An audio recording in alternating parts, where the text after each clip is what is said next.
What is the mother in word, tribe?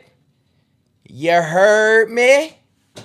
Welcome back, welcome back, welcome back.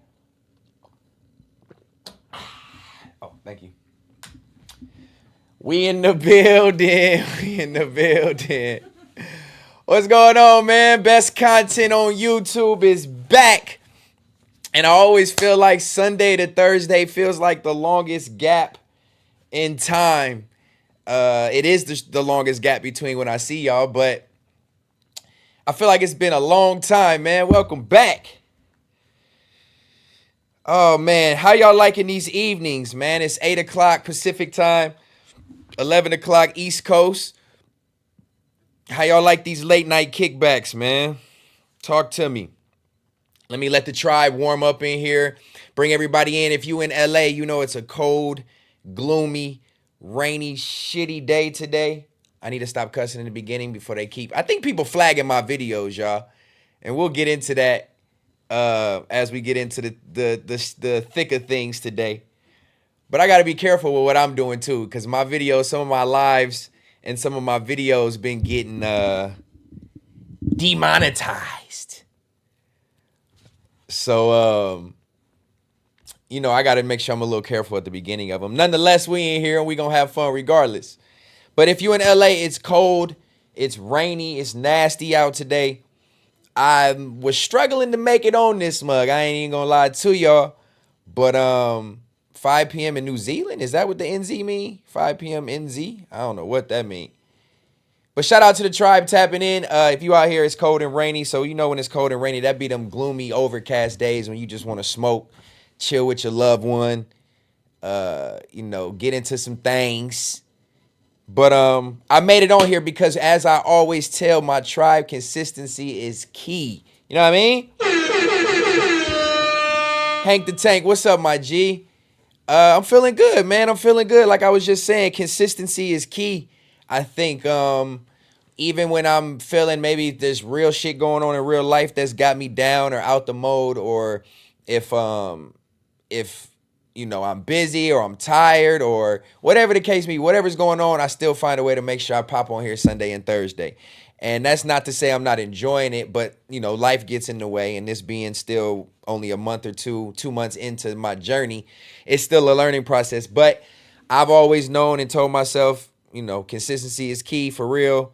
Put in your 1,000 hours, time will pay off. The more you do it, repetition is the father of learning. All those good analogies I've always embedded in myself and been embedded in me, that just keep pushing forward and something is going to turn of it, right? We're going to be further. You're going to be further than you were when you started if you stay consistent. So I'm not here to really preach to the choir per se. But sometimes I say stuff to help out loud to y'all to help motivate me at the same time. So, you know, if it pays off for y'all, then maybe it will translate to me speaking it, you know, help me out a little bit. But yeah, consistency is key. We here, episode 14, man. Context matters. You know, they thought I was going to quit after 2 episodes, 2 weeks. The rumor was I ain't gonna make it 2 months. I give it 2 months. So for me, as always, you know, just prove people wrong, but at the same time, just, you know, give something your all if you want it to turn out, you know, in a positive light. So here we are, episode 14. If you tuned in to episode 13, you know that this is a special episode because we made it out the trenches from that episode, or 3 parts of that episode. Yeah, shout out to T. Fosse in the building with the first super chat of the night. I appreciate you, OG. He sent the $1.99, man. He said the hardest part is showing up. Yeah, for real. W showing up. It is. I think in anything. In anything that you do in life, the hardest part is just getting up to go. With the gym, with putting forth effort in a relationship, the hardest part is just getting up to do it. You know what I mean? Putting forth the energy mentally or physically. Vinny TV, what's the deal? G to God, I see you in this mug. Raul, what's the deal? Rottweiler, Vic Damone, Brooklyn Stevens, all my OGs, man. I see you. Alberto, I don't drink coffee, man. I don't drink coffee. I've never been a coffee drinker in my 36 years. I probably had I probably had, for fun, 5, maybe 10 cups of coffee my whole life. You know what I mean? So I'm not a big coffee drinker. I'm cool on the extra energy. If I'm tired, I need a nap, and then or I'll get it naturally somehow. But yeah, man, we been here. We 2 months in. Yeah, I see that in there. Hank the Tank, Bay Area Radio, love from the Bay. Thank you, man. Shout out to the Bay Area. Sion Baptiza. Pac, what's up, man? Elisa, Lou Will. Yeah, we tapped in. Tribe tapped in today. Shout out to the 115 tapped in early. Let's get this thing going, man. We got Context Matters as usual. I did see some goofy shit going on in the universe I want to laugh at, but not react to because, we saved that for Third Law. But, we got regular business as usual as Context Matters, man. We moving forward because this episode is entitled The Art of Law, man. This episode is entitled The Art of Law because, there is a art. The Art of War, excuse me. I'm mixing Third Law and Art of War together. That's actually cold, though. Art of Law. The Third War. No, but what was I saying? Oh yeah, this episode is The Art of War, man. I feel like, watching shit back over the last 2 weeks. I actually not watching it back like physically going back and clicking every episode, but just mentally internalizing and like digesting everything that's been going on for the past 14 episodes and for the past 2.5 months. I mean, we into March now. All this shit going on, being able to digest it. I really look like this shit's real life, like strategic. And I didn't even like think of it that way. But when I look at how shit panned out and played out, that I really did play The Art of War. And I ain't even read the book. I haven't even read the book for The Art of War, man. But I've realized that just based off of the overview and the summary that I've gotten from The Art of War, I've realized I played a cold game. Harvey, what's up, man? I appreciate you, man. Niggas give me flack. You feel me? But we always gonna rep my dog no matter what. It's a Me Against the World collection hoodie, man. It's got Me Against the World on the back. I appreciate you, though. Yeah, all Sun Tzu edition. So what I wanted to do is, because I'm not 100% hip on The Art of War, I wanted to read over with it because the little overview that I seen seems really relative to some of my approach to things and over the last couple months. And I feel like I played The Art of War. I feel like I played The Art of War. And I got my chat right here too. So I'm gonna make sure I stay engaged with y'all. Make sure y'all drop a like in this motherfucker for me one time. You know what I mean? Stay engaged with me one time. That is important. I appreciate everybody doing so. Last episode, episode 13. Let me do that real quick before we dive into The Art of War. So if you tuned in to episode 13, Tafase is great reading. I might have to, man. If you tuned into episode 13, let's just go over that real quick because a lot of people was hitting me like, why I say part 2? Why I say part 3? And then I seen some comments, people like, you got sniped again? Like, so if you didn't tune into episode 13, unlucky 13, that's what I'm gonna label that one. And I knew going into it was gonna be that, and I can't really. Well, part 2 and part 3 covers that. Nonetheless, if you go to the page and you look for the live from episode 13, you notice there's 2 episodes. It says part 2 and part 3. They sniped part 1, y'all, and I can't get it back. They sniped it to where, and I say they, I mean YouTube. If you was watching that episode live, we made it about 3 hours in. We was doing it up, having a good time. I'm reminiscing on some shit. We was talking about streaming and Tiny Chat. And I forgot that I had screenshots from back in the day from Tiny Chat from legendary episodes that we did on Tiny Chat with celebrities and crazy shit. So what I did was, for everybody who didn't see episode 13, this is just to cover. So what I did was just going down memory lane with a lot of shit. I pulled it up over here on my hard drive, found the pictures that I had saved, and started showing them to the tribe. And amongst showing the photos to the tribe, one of the tiny chat pictures is me, Soldier Boy, Quincy, Jabbar, and like 8 squares of women dressed in their brasiers. But just so happened that one of the ladies in this tiny chat screen that was, part of our stream happened to have no brassiere on. And it was all pepperonis in my chat. So I don't know what happened. I don't know how this works. I don't know if somebody sniped me and hit report and flag me. And then when you get reported, a YouTube moderator comes in and watches you live. But look, I'm 2 hours and 55 minutes in or something, y'all. I'm showing this picture. We laughing. I'm not even thinking nothing of it. My girl in the chat telling me, you tripping. People in the chat telling you going to take it down. You going to get your shit taken down. I'm like, nah. The screenshot is on Reddit. For real? I'm going to have to go look at that. That's comedy. So, it was some pepperonis in the picture, and YouTube, somebody flagged me or something, and YouTube came in the chat and shut my stream down. Yeah, definitely areolas. It wasn't even no nipples, bro. What's up, Mop Whack? What's the deal? Appreciate you tapping in like usual, man. A-Cam Visuals. What's the deal? Schedule picture. I gave you a shout out. You said some corny shit. Come on, man. Oh, yeah, allegedly. I showed that. But no, so they banned first part of episode 13. I did leave part 2 and part 3 up there. And that leads me into it happened again. I went back on live after they took me down from the titties. We laughed it off. We had fun. And at about another hour and 15 minutes in, we going back down memory lane. I'm going over tour memories. And they clipped me again for playing Lil Twist hoe ass and Khalil punk ass. God damn, dog. So that's why we got 3 episodes of Unlucky 13. We might as well I don't know what we're going to call that episode now. But there's 3 parts of it. You guys get to see part 2 and part 3. So if you wonder why that looks weird, why viewership is all over the place, why was there 2 streams? They sniped me for titties. They sniped me for, I guess, copyright, which is weird because I played some, I don't know.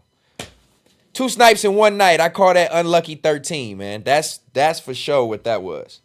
Unlucky 13. But if you do want to go back and still have some fun with episode 13, like I said, there is 2 parts up there, man. Make sure y'all tap in. You heard? Shout out to the 200 of y'all tapping in. My original 200, my prime 200. I got to find, this is Sparta. I got to come up with like something for that 200, man. You don't know I like to troll. But that brings me to this. Episode 13, we covered that. Unlucky 13, go check it out if y'all didn't get a chance to see it. Sorry for you. You missed a good live. But check out part 2 and 3. Mac, wow, what's up, doggy? My boy over there doing it up in Spain, bro. I'm getting woke up from emails from your shit talking about MacWap is live on Twitch. It be 5 a.m., nigga. And I be forgetting your ass. I forget your ass over there, living it up, doing it major, man. Thank you for tapping in, Brody. I gotta wake my ass up and see what you be talking about that early, though. But yeah, man, let me know if the lag is okay. I brought my graphics back. I'm trying to optimize my computer performance, so hopefully I'm not lagging crazy when we watch videos and do shit on this screen. But, I want to get back interactive, man. Quit playing with these boys. You heard? But yeah, so this episode is titled The Art of War. And this was actually like, I don't know how this came across me today. Earlier today, I was trying to think of a title, and I seen something, title for this episode, and I seen something about war. I think it's because like America and China, something about war. And I'm like, damn, I feel like I've been in a war lately, though, Keith. And I'm talking to somebody through DMs that shall not be named, but somebody through DMs, we was laughing about a certain individual who has been called out recently on somebody else's story. And so we just had to laugh about some shit. But nonetheless, war came across my mental. I'm like, man, Stet, you've been in a war lately, bro. You've been in a war lately. I've taken on a lot of shit emotionally. Nothing physically, because, according to niggas, I don't go outside. But I've taken on Shots. Motherfuckers wanted me out the paint. You feel me? So, yeah, threes in the chat, money bags in the chat, all that. BJ, what's going on, man? Your mom's son, what's the deal? Crenshaw veteran, what's the deal? I appreciate you, broski. Lou Will, you know. BJ, what's up? HBK 314. Yeah, you from St. Louis, huh? What's happening? But anyway, let's get to the point. So yeah, I just seen the war title and the war came across me, and I'm just thinking I know the concept of the art of war, but I wasn't sure on it. So I titled the episode The Art of War. And I did a few little Googles, you know what I mean, and try to get to the gist of things. Let's go to this one. That's what I'm saying, G to God, but it was all done, like it seems like it was done all strategically for real, but like I low-key, I don't know, maybe it was strategic. I just feel like if you look at the way all that shit panned out, like from my show titles to my song choices to my choices of words to use and analogies and like how it all panned out with everybody is hands up. Wave the flag right now. So I just feel like it was an art. It was an art to the way it panned out. And I'm not here to like bag on it because I never brought this up before. It's just, excuse me, it crossed my path and it made sense. So yeah, on my mama, I don't know what it was. Yeah, Midwest, you feel me? Kansas City in here too? You feel me? Live life, don't give a fuck. Loyalty over love. I like your title, man. I like your name. It's a turd. What's going on? Oh, yeah, we tapped in 200 deep on this good evening, this good Thursday evening. Cold and rainy evening in L.A. So let's see what the art of war means. And y'all tell me if this makes sense to y'all. So pretty much the overview is the main points of the art of war by Sun Tzu are to use deception, know your enemy, and be flexible. Context matters. Then we got somebody else from St. Louis in here? Okay. Shout out to my Midwest people tapping in, man. I love that loyalty. Man. He was on your K-Dot, ironically. That's funny. STL. My boy, respectfully. Yeah, true colors be showing, man. Man, hibernation. Where are all the live streams at? Gut Healing Solutions. You need to help them. You got the name for it. Gut Healing Solutions, man. Go tap in. He needs to mod you up right now, nigga. Go over to the pit. You know what I'm saying? Tell him, mod me. I am your health. I am here to help. Oh, that's funny. Last episode, you told me shut up, and they did. I'm telling you, dog. It did get real quiet, but again, it was to their defense. I guess that was strategic. That was strategic. So that's what I'm saying, O'Canny. It's just the art of war. I honestly, bro, like I said, I always try to say it's not really about bigging me up, but I felt like I've always had the gift of gab. I feel like I've always been able to, express myself verbally, have good analogies, good points, make shit make sense, make people, eyes open a little bit, and it worked. But so look, the main points of the art of war by Sun Tzu are to use deception, know your enemy, and be flexible. Deception. Use deception to mislead your enemy. Let me see if I can make this a little bigger for y'all. I should be good on the lag too. I feel like I'm doing okay even with my background. Let's go. Use deception to mislead your enemy. Appear weak to a confident enemy. Make your enemy think you are an easy target. When able to attack, seem unable. So I feel like whether I knew it or not, context matters. Whether I knew it or not, I was low-key playing this game. You know what I'm saying? Live feed, what's the deal? I know you always tapped in. I got to make sure I shout out my tribe when I see y'all. This is the love I want to make sure I send to y'all every time. Miss 99, what's up? Call me Fats. Alberto, get swole. Yeah, man. Yeah, see, different mods over here too. Everything. That good forward motion energy. Niggas thought we was lasting on that. But I'm still touching on it because it's the tail end. You feel me? I think this is the tail end because niggas know better. And they decided that verbally sparring was not their best interest. And everybody wants to become gangsters all of a sudden after being behind a podcast mic for a long time. So once you get people out of their element, and we're going to get to that in the art of war, you won. You know what I'm saying? So W's for that. Context matters. But look, so without knowing it, deception was used. It may have looked like that might have been, who I was, but y'all get to see the real me now. You feel me? And we don't have to dive into that. But use deception to mislead your enemy. Appear weak to a confident enemy. Make your enemy think you're an easy target. When able to attack, seem unable. Man, the art of war is really panning out. Breezy, what's the deal? Jabal 314, another St. Louis person in here. Yeah. Yep, thought I was an easy target. Chestnut checkers, Hank the Tank. Bro, y'all on point tonight, man. I think we going to vibe tonight. Everybody seems like we on point this good evening. Roll that roll, twist that twist, sip that sip. Do the usual. 4K clips, salute, brother. Know your enemy. The next piece of Art of War is know your enemy, man. Know your opponent's strengths, weaknesses, and capabilities. Know your own strengths, weaknesses, and capabilities. I just went over some strengths. I know I have weaknesses, here and there. Attacking of my character is one of them. It is a weakness of mine because I become defensive and it may make me react. So I understand my points. Know the terrain and other environmental factors. Context matters. That's a big one right there. Gut healing solutions. Yeah, for sure. And we going to get into that.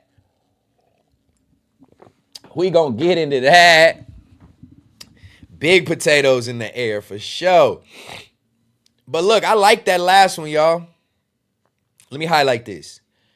Know the headline of it is know your enemy. Before acting in the art of war, know your enemy. I'm going to read this book because a lot of this is hit home. Know the terrain and other environmental factors. Listen, man, listen. Y'all should know where I'm going with this.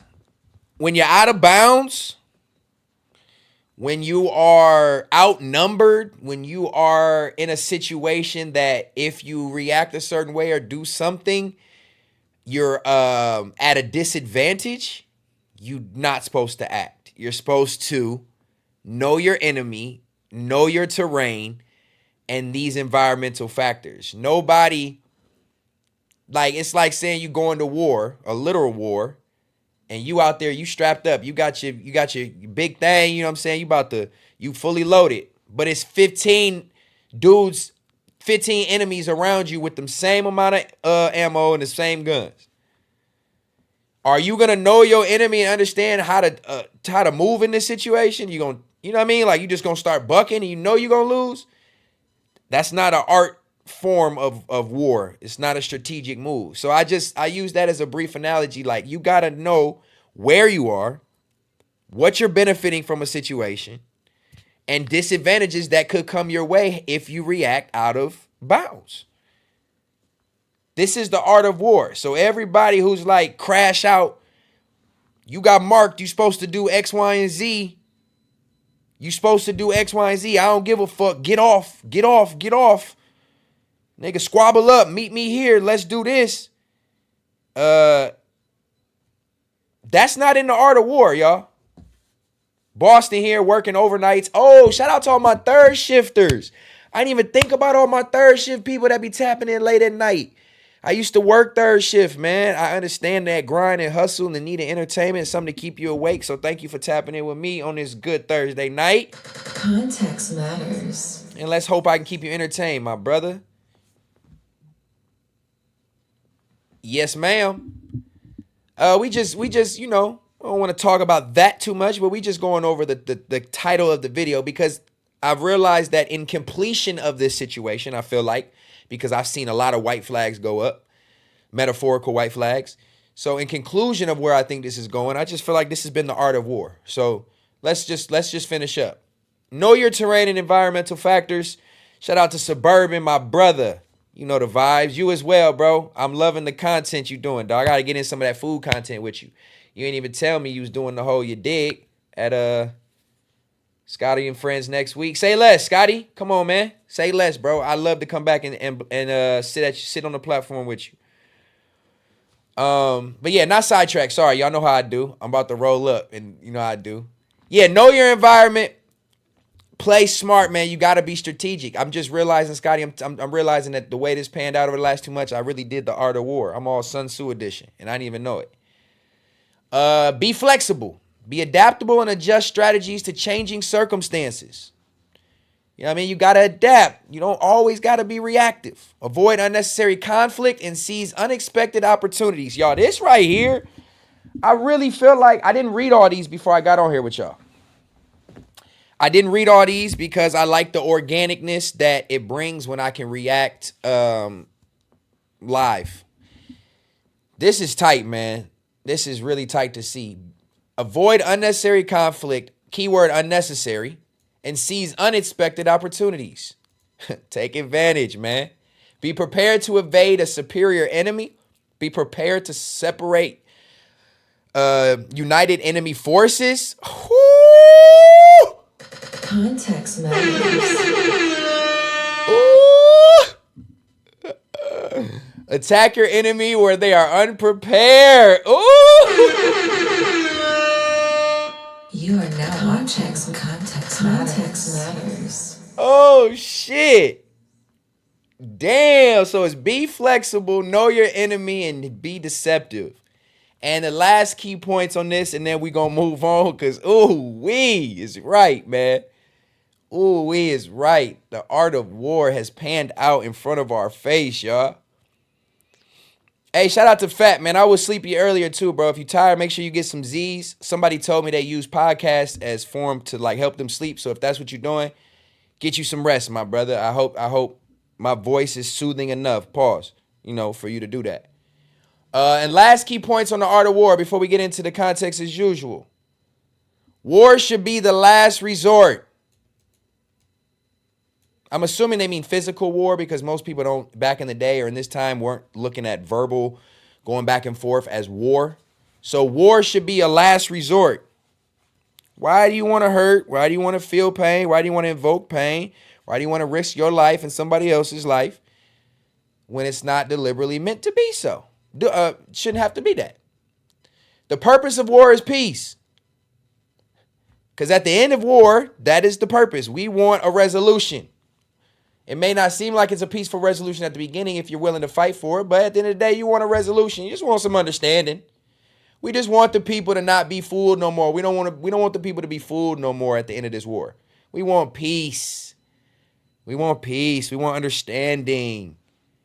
You know what I mean? We want the truth to be the truth and all the facade to just go by the wayside, Only enter battles you know you can win. That's a cold one. Because when you 20v1 in any battle, you gotta be a strong motherfucker to think you gonna win. So, be patient, be deliberate, use strategic planning, take advantage of opportunities as they arise, and know when to strike and when to wait. Dog, if this ain't been the art of war, I don't know what it is. Context matters. I don't know what it is. If this has not been the art of war, y'all, I don't know what this has been. But that's what brought me to episode 14 and, to title this episode. I don't know if Scotty is over there anymore, man. I don't know. He ain't popped back up since the chain incident. I seen he got his chain fixed, you know what I'm saying? So I don't know what's going on. Tiny took his seat. I don't know. They giving out contracts. He didn't get asked to resign. I don't know. But I'm gonna pop up on Scotty and Friends, man. I think he's got a female co-host now. So they got a cool little dynamic. And then I'll just drop in there and do what I do. And we gonna have some good conversation, man. Bring my tribe over to Scotty and Friends and bring his viewership back over here. You feel me? Tiempo, what's the deal? Play for keeps. What's the deal? A+. Yeah. Let me see what Brooklyn Stevens, Stet being such a Tupac fan and Pac being an Art of War fan is why Stet was able to unknowingly utilize the Art of War. You know what? I don't like to do too much with the whole Pac thing out loud, but I've always felt the connection somewhat somehow. Call me corny on it or not, but you never know, man. I always feel like I'm in tune with my boy. But yeah, I know I've heard of the Art of War. I've heard of it. I'm not a big reader, and So I don't really read books that often, so I didn't get a chance to read it. But nonetheless, we're going to get out of the intro for that. Up next, we're going to be rolling that roll. And before I roll that roll, I got an announcement of an improvement that I've made to my life. I made an improvement to my life. The last episode 13, somebody said you was in there cooking. I enjoyed myself on episode 13. I wish my home cooking didn't get thrown out by YouTube. That was some prime cooking, man. I've been cooking these last couple episodes. But no, we could talk about that, Brooklyn Stevens, for sure. I'm trying to make some life improvements, man. I told y'all last episode I'm trying to work on my weight and eating more properly to gain weight and retain weight, get in the gym. I have started home workouts, man. I've started my home workouts. I got some dumbbells, you know what I mean? I'm doing my calisthenics, my push-ups, my squats, all that good stuff, full body workouts. You know, just getting back in the groove of things. But on top of that, I've also made 2 more changes that I feel are very important. I've cut out candy and junk food, man. It's killing me to even do it and say it. I've cut out junk food. Candies. One of my weaknesses was candies and gummies and sweets like that. I'm not a big chocolate or like dessert fan, but sweets be fucking my stomach up. So yeah, sugar is terrible for you. So I'm trying to cut that off. So we cut that out. We doing home workouts. We cut off sugary candy food.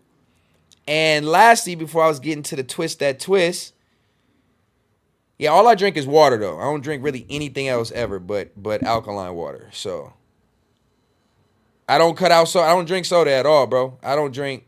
I'll be lucky if I'm like driving somewhere and I need a drink, I might grab like a flavored drink or a juice or something out the store. But every day, all day, I'm alkaline water all day, every day. That's it.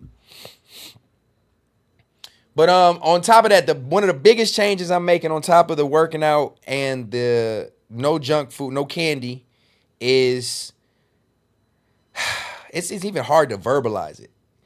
I stopped smoking leaf, y'all. I'm not even gonna drop it. I'm stopping smoking tobacco leaf. No more loose leaf. No more tobacco wraps. I'm going papers, man. Oh, it hurts me to even say it. But with detoxing for 2 or 3 days, my weed detox that I did, when I went back to smoking, not weeding fully, not yet. When I went back to smoking after those 3 days of detoxing, y'all, I went back and smoked a loose leaf. And I was super high, of course, but my throat was burning.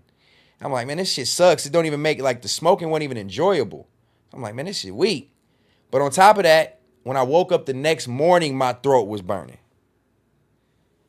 My throat was burning the next morning that I woke up. And I'm like, so that means all the tobacco that I was smoking off of that loose leaf was just sitting in my throat, and that brown orange shit, you know what I mean, that you get at the end of, I smoke raw blacks, nigga. You are out of pocket, BJ. The only thing black is your lungs, nigga. If you don't even got a filter on your blacks, you a thug. Oh shit. Man, he said, man, fuck that throat. I'm saying, but look, I realize, obviously, when you smoke all day, every day, you don't realize the burn and the impact that it's doing on your throat, pause, and what it feel like, and all that tobacco gunk that you get in your throat from smoking the blunt. You don't even realize it. And then when I went back to smoking and I realized, and I'm like, bro, all I thought about was just like throat cancer, bro. Like, I was just like, nah, I can't do it no more. So I made a conscious decision. I asked my girl, I'm like, what do you think about going to papers? And she like, nah, I can't do it. I'm like, I feel you, babe. I can't, man, but think about this. And I broke it down kind of the same way I'm breaking it down to y'all. And We smoked the last leaf the other night, and for the last couple of days, we've been doing our raw papers. We've been doing our raw papers for the last couple of days, and I think the high is good. You know what I mean? I'm high. I don't feel like it's super head high and super intensive, like, because tobacco cuts off, like, the oxygen to your brain, technically. So I think that's why you feel higher. I don't know. But not having the tobacco is definitely a difference, but you get that pure taste and that pure high. So far, but we gonna push through. You know what I'm saying? We're gonna push through. Hey, we got another W on the super chat.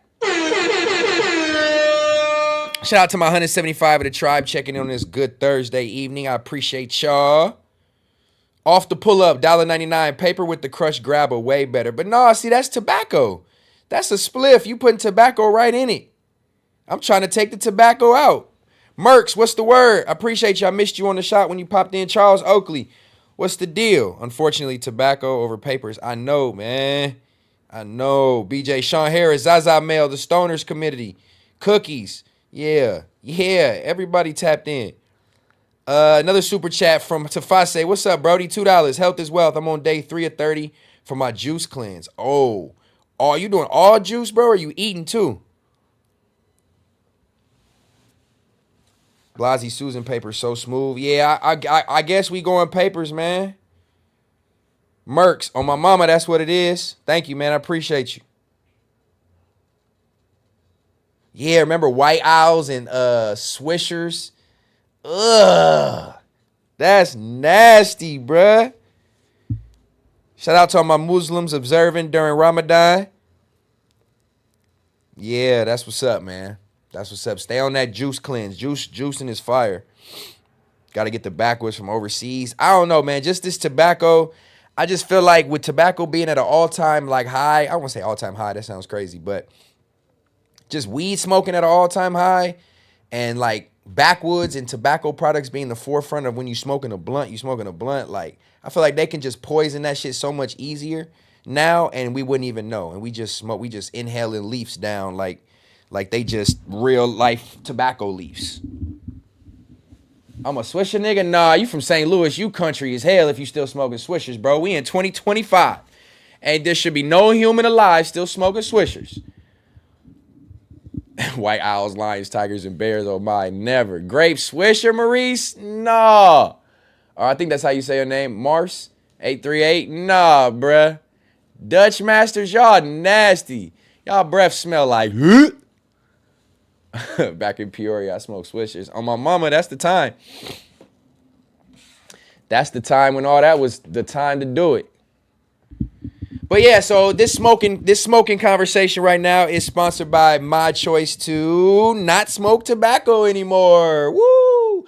And on that note, my baby, could you please bring me in the tray with those nugs and my raw papers and my tips? We don't need scissors no more to do the whole shit.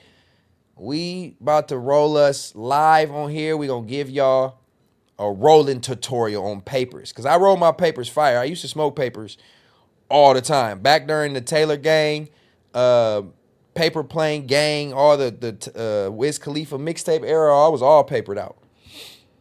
I went from Swishers and White Owls, that era, to papers, then off papers to backwoods, then backwoods to loose leaf, and then back to papers now, man. Rolling papers are easy. There's a lot of people who don't know how to roll papers, bro, because it's so flimsy. Wiz Khalifa. 448 TV, Rice Vibes. They're already in there. Thank you, darling. As soon as we're rolled, you know what time it is. I just got a nice show over there, y'all. Can't wait to get off with y'all because I'm getting into something else. Context matters. That's funny.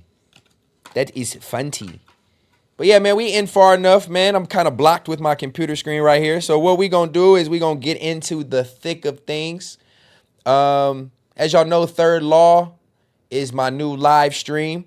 I was supposed to pop on Tuesday for y'all, but I didn't want to pop on unless I had the Discord ready. So update as I roll this roll and we talk about this good weed topic. I'm just gonna give y'all some updates on the way, and we gonna ramble through it, man. Y'all know how we do. Third Law, my new stream, was supposed to go live Tuesday, but we came to agreement that we're gonna call it Tribal Council, man. W for Tribal Council. We'll call it Tribal Council, and we're gonna get a Discord together and have y'all up doing it up, live on stream with me for the Third Law, where we can react to stuff. So I didn't pop on Tuesday because I got the Discord created, though. I got the Discord created. Thank you so much, man. I appreciate you, HBK. Lou Will, you heard? King size, you know what I'm saying? Yeah, all that. Buy pre-roll cones. Because real, when it take too long to stuff them, bro, like, you got to grind it small and then stuff. Nah, I can just pearl like this, man. Don't trip. It's going to look like a lot because I'm on here talking to y'all and trying to do it at the same time. But yeah, so I didn't come on Tuesday because of the Discord. I got the Discord together. I'm going to drop the link. I think I'm going to do a pop-out Third Law Discord this weekend. But I got to just make sure it's going to work because I know there's a lot that goes into that to make sure that my computer is powerful enough to handle all you crazy motherfuckers on here. And then also the audio translate. I don't want the audio to be loud. And then y'all, like, it doubles and echoes because I got two screens open. So I'm a practice on the Discord over the next couple days and try to get it right. I might even do a pop-out live and have y'all hop on there and practice with me. But yeah, we gonna bring the Third Law back this weekend. Don't trip. Episode 2 of that's coming. Make sure y'all got some stuff together for me to react to. And we all can get on there and react on during Tribal Council. You know what I'm saying? W's for that. We got another super chat off the pull-up pod. What's up, bro? Appreciate your $2. Ball the paper up before you roll it. Make it easy. I've seen that before. Ball it up, crumble it, so that it better burn. But I got some traction with this. Let me show y'all. I'm just gonna take my time with it. All right, so I covered that. Hey, y'all know y'all want to cover some corny shit. I was gonna save it for Third Law, but it's not considered the big dogs over there. It's the little pups. It's the little pups now that might need some frying. I might need to fry some little pups. I already was baking them niggas, and that's why they teamed up. Y'all seen them corny niggas team up for a vlog, bruh? Went to go play around at bounce houses and shit. Y'all seen that? Enemies clicking up with my other enemies. I don't let it get to me. And it's just because I'm twisting that twist, man, and we not a reaction stream. But I don't really got much to talk about unless I'm looking at the screen. And since I'm not, let's talk about it. Y'all seen that corny ass shit? Play for keeps used to crumble and merc. Yeah, man, y'all seen that? Look, I'm gonna even show y'all just because just in case a nigga don't know what I'm talking about. Let me give my boy some light, cause him and DeJohna, man, good God, they hurting. You look at everybody who tried to do they solo streams after Fair to Say. I'm just saying. I'm just saying. I'm just saying. You look at that. Man, look. I tried to see DeJohna, man, bro. Oh, that shit was so bad. That nigga had about 9 people in that bitch. Like 11 people in that bitch. I had about 11 people in that bitch. I'm like, oh, he's the LA media mogul titan. He's the breadwinner of the table. He's the biggest at the table. Hey! Shout out to my 200 tapped in. Man, that nigga popped out and tried to do his live stream, and this nigga had 11 people on his shit, bro. He was doing worse than 6, bro. He was doing worse than 6, and I didn't even think that was possible. Sheesh. Failure. Yeah, no, it was bad. And I'm not even the one all huge on numbers. I would have got on this bitch and talked to 5 people too. So salute to them for, sticking with it and doing what it do. You know what I mean? That's what you got to do. But please don't ever You got your own. Some of these niggas got their own homies going live solo that ain't doing the same thing I'm doing, and they still talking about me as if I'm bad. So if you talking about me like I look like shit, and your homies is doing less than me, then what the fuck are you saying? The art of war, man. The art of war. The art of war. But nonetheless, yeah, I seen it. It was pathetic. And then when you know what else I seen that was pathetic, like I was just alluding to, is, you know, when your enemies click up with your other enemies, just to like try to like, now we have a common denominator. Now we got a common hatred. You made the 11. Yeah, I know I made the 11th. I was lucky 11 when I clicked in. If you slapped Dijon and went viral, I know. But sometimes you can't just sell your soul for the clicks and views, bro. You know what I mean? I guess without knowingly so, I played the Sun Tzu route. And that's why this episode is called The Art of War. I still ended up victorious, I feel like, you know, in a sense. 6 the real 3-6 though. I tapped it. This shit was dry. Man, dry ain't even the word. Only time it got interesting is when he tried to say something about me that was so damn corny. I was trolling him and having fun though. That's real life trolling, because niggas know they don't hold a candle to me. He don't even have nothing to show for it, unlike some of the other niggas, so it's different when they can talk. You can't talk, my boy, whatsoever. But nonetheless, rather when they recruit others to hate you, that's what they did with Rhodium. Rhodium dipped. That's what they did with old boy. From the jump, I seen through it, y'all. They tried to tag in a new wrestler from outside because they thought it would be funny. And little did they know, I didn't give the homeless man no attention, so it was like, oh, that ain't no fun. He don't want that. Man, come on, bruh. So he was trying. That nigga done made 18 damn live streams and clips about me with my name in it. And thank you. Shit, I guess you shining a light to your 40,000 botted subscribers that ain't moved in years. But you know, you see these niggas teaming up, trying to click up with the other person. Try to dog out, man. Y'all niggas is goofy. But look, y'all seen this shit? And now my twist is twisted. We can move on after this. But did y'all see this shit?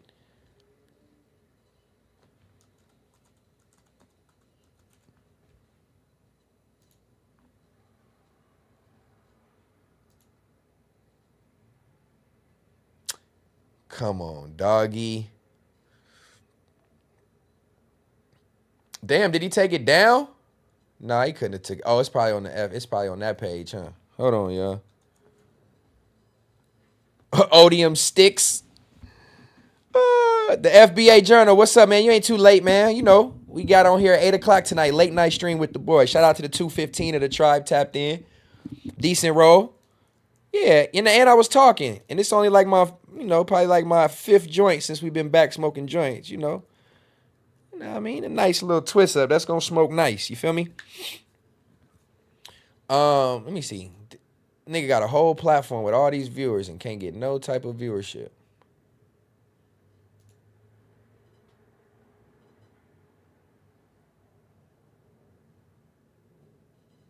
Damn, I don't know. Did the nigga take it down?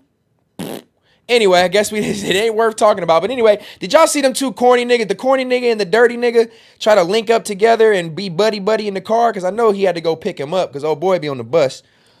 So I know, did y'all see that? They went and played footsie with they shoes off, jumped on trampolines together and giggled. They went to go giggle together. Let's go laugh because we have a common person that we hate. Got a common person that we hate. Nigga talking about all them subscribers and all them views, getting all the chili on his own, but he nigga on the bus. Come on, make it make sense. Make it make sense so he can drop it in his cup. But yeah, that's all I wanted to say on that. I'm not gonna spend my time. That was just for the twisty twist. You know what I mean? That was just to do the twisty twist. and that whole thing. But since we've done that and we've laughed at the cornball who better stay in his place because he don't want me to get back going because I'll crash out on the third law on a nigga. Just telling y'all ahead of time. When that third law come around, I'm gonna be a different stat. That's when you're gonna get some character. Context matters is me. This is me. You get a little fun into it and all that. This is me. But the third law might be something. You might get something different. So tread lightly over there. You know what I mean? Tread lightly. I don't even know how ODM has Wi-Fi in his encampment. I don't understand. This is one of them intuitive, creative crackheads. That's what that is. He's intuitive and creative, and this nigga done bootlegged Wi-Fi, and I don't know what's going on. Now he done groupied up and got a phone call to Six, and Six went and picked him up, and we're going to Sky Zone. That's great content for the people. Boy, you don't get back to your encampment. Fuck out of here. Chase Cash, what's the deal, man? BJ, what's the deal? Come on, man. 7, what's up, love? I'm sorry I didn't shout you out earlier. I seen you in here, though, for sure. You've been tapped in. Shouting out to everybody. Bicky Barnes, a.k.a. Pun in the Air. It's about to go in the air. It's about to go in the air. A nigga, a creative crackhead. 2 C's. He fit right in with them niggas over there, right? Creative crackhead. That's funny. That's funny. But yeah, I just seen that. I figured I would laugh. We can do full reaction on third law. See, that's why third law gonna be fired, because we can do full reaction. We can watch it on there and laugh at these goofballs. My enemies cooking up with my other enemies. Don't let it get to me. Man, it's the art of war, man. We already did that. So again, to you two niggas, you guys are low-hanging fruit, and sometimes I like to have target practice. Tread lightly. Context matters. Them low-hanging fruits. Them little rotten potatoes them little rotten apples hanging at the bottom of the tree. You niggas is easy targets. We can smoke them apples off easy. Tread lightly, boys. You go to your 16 streams and you go over there with that meth mouth and mumble and with them bots you got and think you doing something and keep talking about me. But tread lightly. Tread lightly, Megamind. Tread lightly. But nonetheless, the twist is twisted. And let's get into the business of the business with what's the word?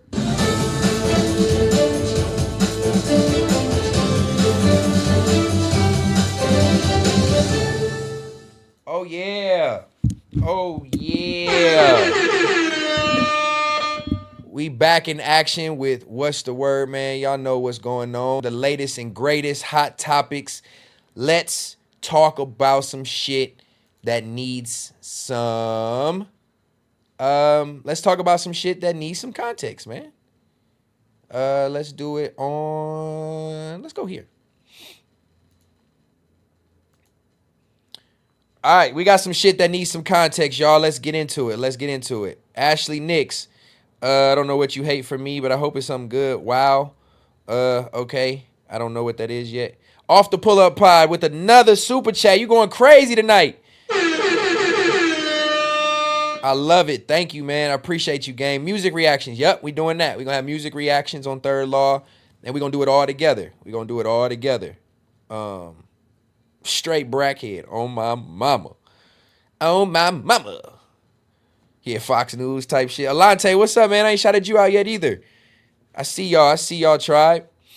So look, I think it's going to be lagging a little bit. I might have to take my background off, but we got some updates on Rockstar. Again, I haven't seen y'all since Sunday. And so, again, I apologize if some of the news might be a little dated or you've seen it covered somewhere else. But now you get my feedback on it. You feel me? And then we gonna chill tonight and talk about some shit that's what's the word related. But Rockstar 2800 said he felt disrespected and needs a fade with Black Sam, man. This man said he needs a fade now. See what pride do to y'all? You see what pride will do to y'all? Nigga told him to go get it cracking and come back. And my man went and did an interview. Oh, man. See, that's what this clout and this internet will do for you, man. I'm not saying he was supposed to go pack up somebody because somebody told him to. But nigga went and did an interview. You sold the footage yourself anyway to make you look away. Then you went and did an interview after talking about it and discussing it. And then gonna call the man out who did nothing but defend his dead brother, one of the greatest rappers we've ever seen, grace the mic and grace hip hop, defend his honor and his legacy in your face, and now it got you to the point where now you can all you want to do is run a fade with him. You think Black Sam gonna run a fade with this nigga? Come on, man. You think he gonna really be like, all right, bro, meet me over here in the set, and we gonna run a fair one, man. I get it, Black Sam might be come from that, but he ain't finna. That's a reach. So look, let's see what he had to say, y'all. Was out of pocket. But after that, we can shake hands, whatever. Or we ain't never got to talk again. However, Hold on, whatever it's got to be, it's got to be. You know what I'm saying? Till I get my shit right. Just leave it at that. But like I said, I ain't got no hate in my heart. I'm not going to say nothing bad about nothing. I'm not going to go on no campaign. I'm just telling my side, my story, and how I get down. You know what I'm saying? So you and Black Sam need a fade. You need a fade with Black Sam for that. I don't think, what else can it be? What else can it be? I accept it. I took accountability for my actions. He contradicted himself, y'all. Like that, he contradicted himself, y'all. He talking about what else can it be? Nah, I need a fade. You letting all the people in your ear talking, making you think you a mark. You letting all these people hype you up, and you might come from that. I'm not taking nothing from them, but you letting all these people get in your ear to the point where you say, I got to run a fade, but you just said we need to have a conversation. Come on, man. That's the pride I be talking about with people, and I get it. You from the street. That's all you got is your balls and your word and all that. I understand those sentiments, right? I get people that come from that culture that you got to fight when you feel disrespected. But I just think the level of disrespect that he got is not worth him doing all this. Now this is gonna bring more drama to you by saying you want to fight Black Sam, you want to run a fade with Black Sam. All out of pride. All I think Rockstar should have left it at, y'all. He should have left it at. It's a conversation that could have had. I understand where he coming from, blase blah. And then he had to go with, what else could it be? I need a fade. You treat a solid nigga that you know what I'm saying, shared valuable information with, that did business, like, I've done business with you, bro. Before him and Brick got into it, I knew he had a problem with Brick. He told me. I knew he had a problem with Brick before him and Brick got into it. But before all that, I brought up Brick name in that office, looked at me crazy. Like, I don't know what to say or what not to say around these. You feel me? Because they sensitive. Yeah, I felt a little disrespected because, you know what I'm saying, but I had to calm down too because, you know, that shit get to the average can't handle that embarrassment, bro. And you can't handle the embarrassment, bro. You literally are talking about yourself. You are speaking on the pride that is inside of you that's causing you to do the interview, that's causing you to, you couldn't wait to get in here, huh, pups? That's that same pride. You can take it when I go. Come here, wait.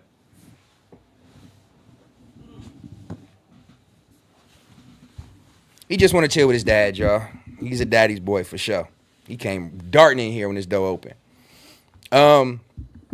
That's that same energy causing him to respond like this. Pride and ego. And I get it, we got it, but you got to learn how to check it. And that's that art of war shit I was pretty much just alluding to. The same thing. You got to know when to check that. This shit gonna get him in more trouble now doing this than anything else. This gonna get him in more trouble. Let me see what he said. The average would have shot that up. You feel me? The average you talking like that? Would have shot that up. Would have fired on it. Thought everybody out there wouldn't care. I use my brain So I wouldn't have to overreact to a situation that could have got worse. That could have got blown out of proportion, right? You blowing it out of proportion now, my boy. And then saying all that is crazy. Stop before I make you go out. Saying all that is crazy. Saying all that is crazy. I just want to say I got love for Sam. I got love for Nip. I got love for the family. I ain't got no hate in my heart. Ain't no hatred in my heart at all. My heart pure. You understand? I care about them still to this day. It's nothing but a phone call. It's nothing we can talk. Yeah. Do I want my fade? Yeah. For how I did it? Yeah. Do I want my fade because how a nigga did it? Yeah, that's crazy. Yup, Mercs, exactly. Exactly, bro. So, yeah, he handled it right at that time, but going back and doing all this, that ain't the move.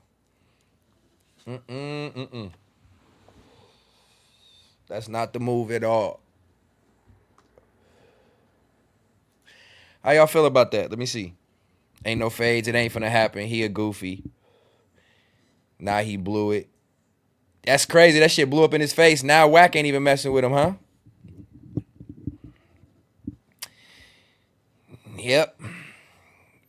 That's what happens when you play the game wrong, man. That's why you play the game wrong. Got straight on Clubhouse.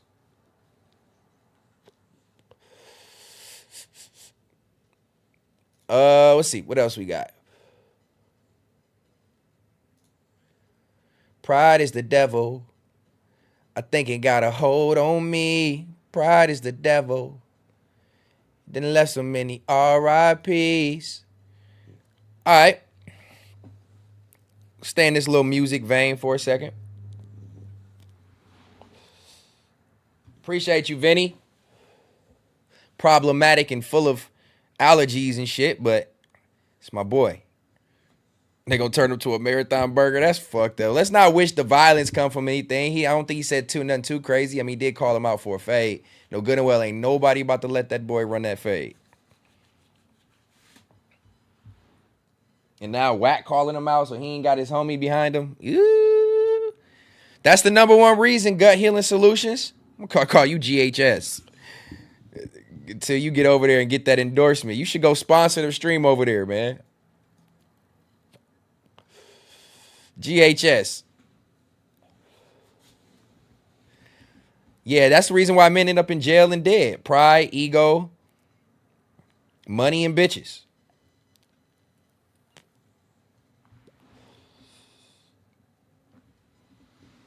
But let's move on from that.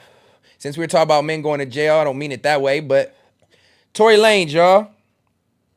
Is it still free Tory? I'm hoping it's free Tory. I still kind of feel the same way.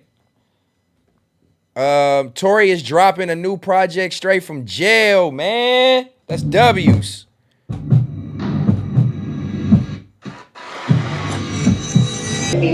I will say one thing, y'all. Tory has been very verbal and optimistic and positive and still working through all this shit.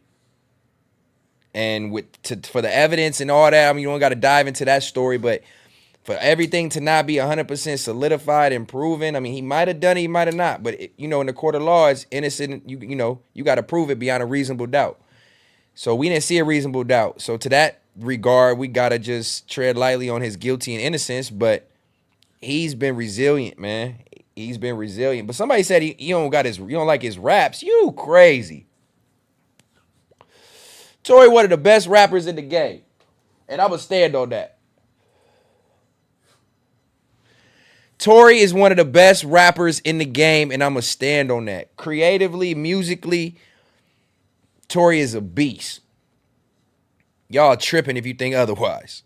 You ain't think you got me because you never got me. And y'all try to take the playlist away from me. I gave y'all 1 billion streams, first artist to ever do it without playlisting. And y'all try to take the albums away from me. I said, fuck it, I made the first Apple Music NFT. Sold 1 million copies, went platinum in 57 seconds. Every time you try to block me, I keep coming back.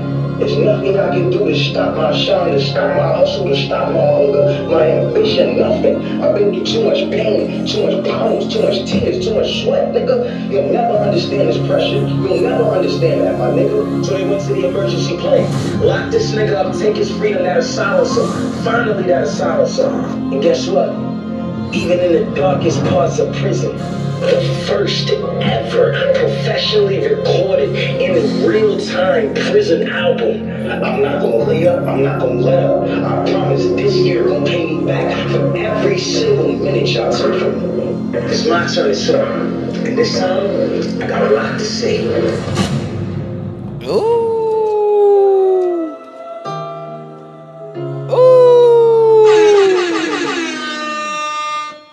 I ain't gonna lie, that shit was a real life movie trailer right there. That shit felt like inspiring and motivating.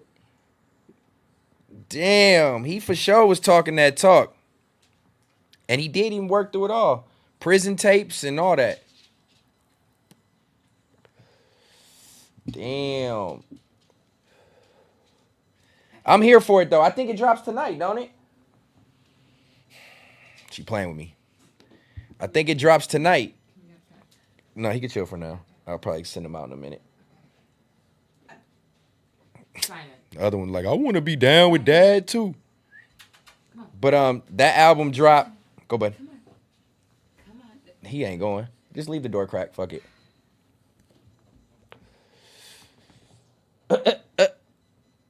What was I saying? Oh yeah, so that the Tory album dropped tonight, right?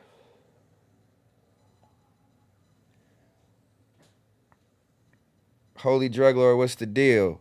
Ish for the ladies. But he actually raps too, though. He ain't just he chilling. He ain't just a singer that makes songs for women, boy. You crazy. Y'all checking for the Tory album tonight or what? I think I'm gonna have to check it out. He recorded it from jail. Just off the strength of that, he got an engineer to make his shit sound good from jail. I think it's worthy of a listen. And it means he writing in there, which means he about to give us some stories and some cold shit. Ooh, it's out now. I can't listen to it on here. You already know. We dodging all warnings, all copyrights and clipping tonight. No one looking out for that. Alante, you hating on Tory? What's up, man? Why you don't like Tory?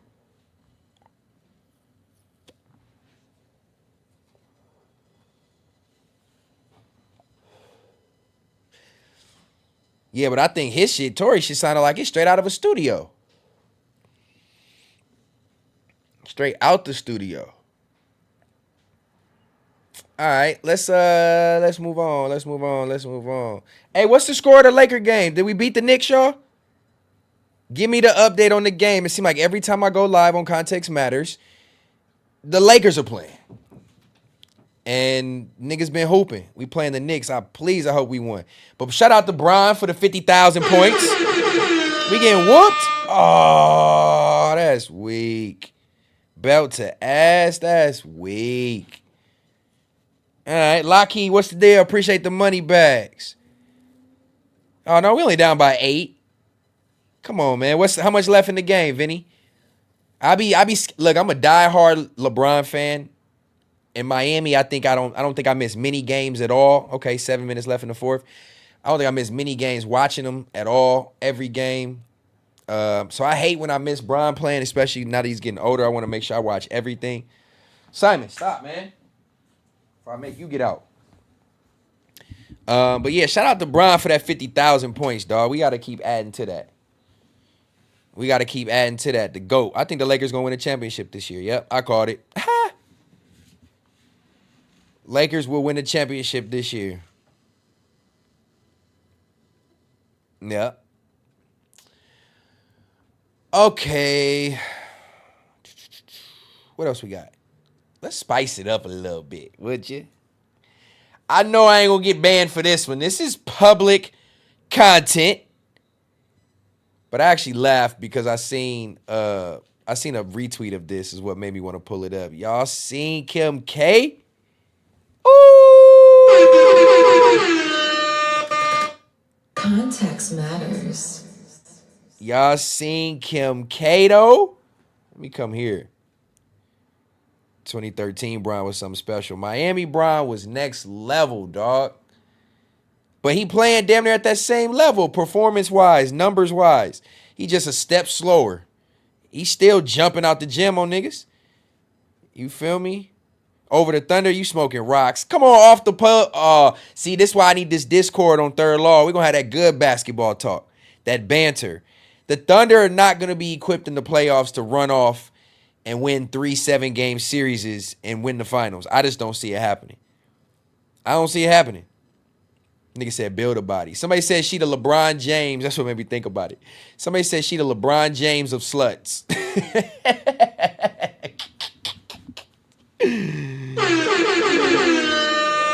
That's funny. Somebody said she the LeBron James of sluts. Man, let's just enjoy it, fellas. I'm not trying to get no, you know what I mean? Nobody riled up. I can't get banned for this content. This is normal. This is okay for YouTube. We good. We're safe here. This is just regular swimwear. It's an ad for Skims. Shout out to Skims. But somebody said she the LeBron James of sluts. All-time greatest performer. Put up the best numbers. Now, I ain't gonna lie. How old is Kim? She like 45? She up there, right? She mid-40s? Mid-40s, I get it. When you got that money, you can help, you know, take care of your body. And she probably take care of her body like LeBron, too. That's funny. She look good, though. I ain't gonna lie. I've never even really been a big Kim fan.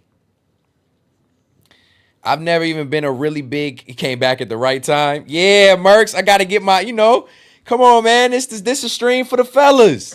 Context matters. I haven't seen a lot of my ladies in the chat tonight, respectfully, but typically my ladies being here too, they can respect a beautiful woman. My woman respects a beautiful woman, you know. Man, you can see the yeeks from the front. Shit. Okay, babe, I'm sorry. I'm just playing. That was a little excessive. Okay. But fellas, just look, I'm trying to show y'all. Just put y'all on game, dog. Just trying to put y'all on game. Yeah, I can't get banned for this one, Hank. We gonna let the fellas watch that on loop for a second. But no, I pulled it up because again, we was talking about basketball and then called her the LeBron James of sluts. But respectfully, I mean, you know, the body she got. Hey, that is a good question. Let me ask y'all that. Since we talking about Kim K as a man. Since we talk about Kim K, let me ask y'all. So we've seen Kim with probably like a handful of people in the public eye. Maybe, I don't know. Let's just round and say 7 famous people we know her to be tied to. Could be more, could be less.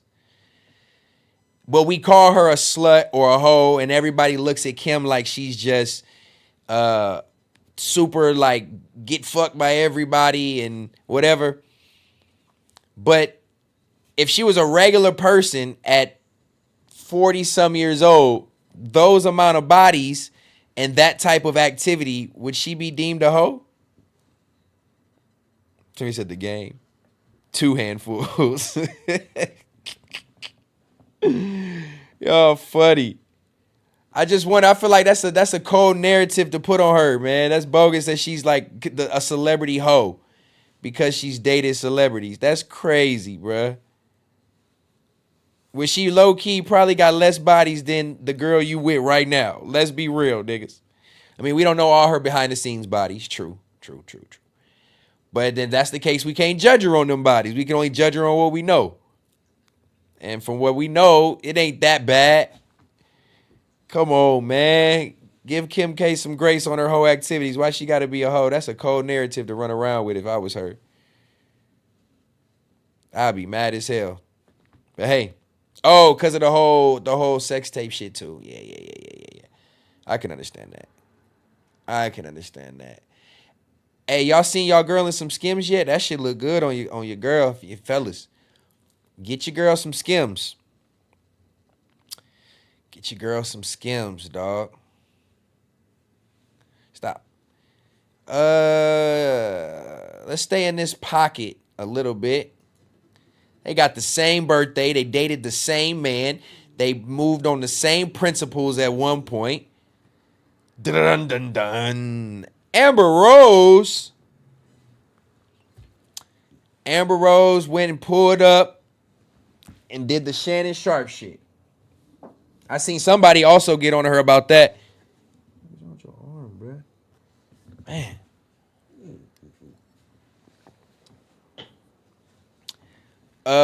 I seen her pull up to the Shannon Sharp shit, and this one right here was tight. Well, I wouldn't say it's tight, but it's interesting. Let's see. Check it out. Hey, y'all know Kim K and Amber Rose got the same birthday? Wife, I don't know if it's Kanye a goat. And you know what's other tight? That's my birthday too, nigga. I don't know why that's tight. Like I just put myself in the category with Kim K and Amber Rose for my birthday there. That was kind of corny. But do y'all see how I do this reflection on myself? I don't need anybody else to tell me that wasn't cool or what. Yeah, it just came out that way. My bad. Shameless plug on my birthday. But no, they share the same birthday, October 21st. But look, check this out. This is why Kanye parades his women around like this. Hold on. his ex-wife. The reports that they're getting divorced, so forth and so on. Let's just say, for the sake of argument, they are together. Mm-hmm. And you see how she's dressing. Is that she's dressing like that, or Kanye dressing her like that? Kanye's for sure dressing her like that. Yeah, he did the same thing to me and Kim. This is who what is he like? I mean, obviously you're a very statuesque woman. You have curves. Hey, Unc was flirting his ass off this whole little, some of these clips, bro. He kept Shannon Sharp be shooting his shot, bruh. I don't blame him. Look, you got Amber Rose sitting across from you, legs crossed, this little skirt. That nigga Unc was sweating. He said, boy, you got that walk in that purse fucked up, boy. I knocked that ass down. Don't play with me, Amber. Tattoo on that baldy and everything. That's what he was thinking. He kept flirting low-key the whole time. You're very figured. Mm-hmm. What is it about that he wants the world to know, look at my woman? We can see. He wants other men to want his woman. That's what he's into. He likes that. He likes that men are like drooling over his woman. That's what he's into. I like to think anybody that I'm with, that somebody wants her. Mm-hmm. If hell don't nobody want her but me, I need a real facts. I need a real sense. So look, Amber Rose just said, kind of stop, boy. Amber Rose just said that Kanye dressed and had Kim K and had Amber and has Bianca dressing like this because he wants, when he walk in the room with his girl, he wants every man in there to want to fuck his girl or to look at her like she's the baddest in the room. So I wanted to ask the fellas this question, and we can partake in this convo.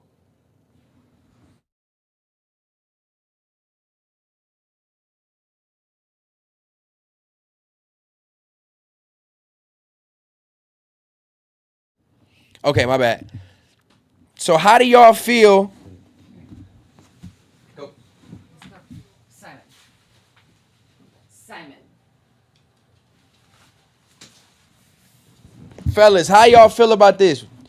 Would y'all feel like Kanye? When you go out with your woman, do you want men to look at your woman like she's the baddest? Do you want them to notice her? Do you want your woman to go incognito and like be under the radar and not be looked at? Is it an insecurity? I want to ask this question because I got my answer to this.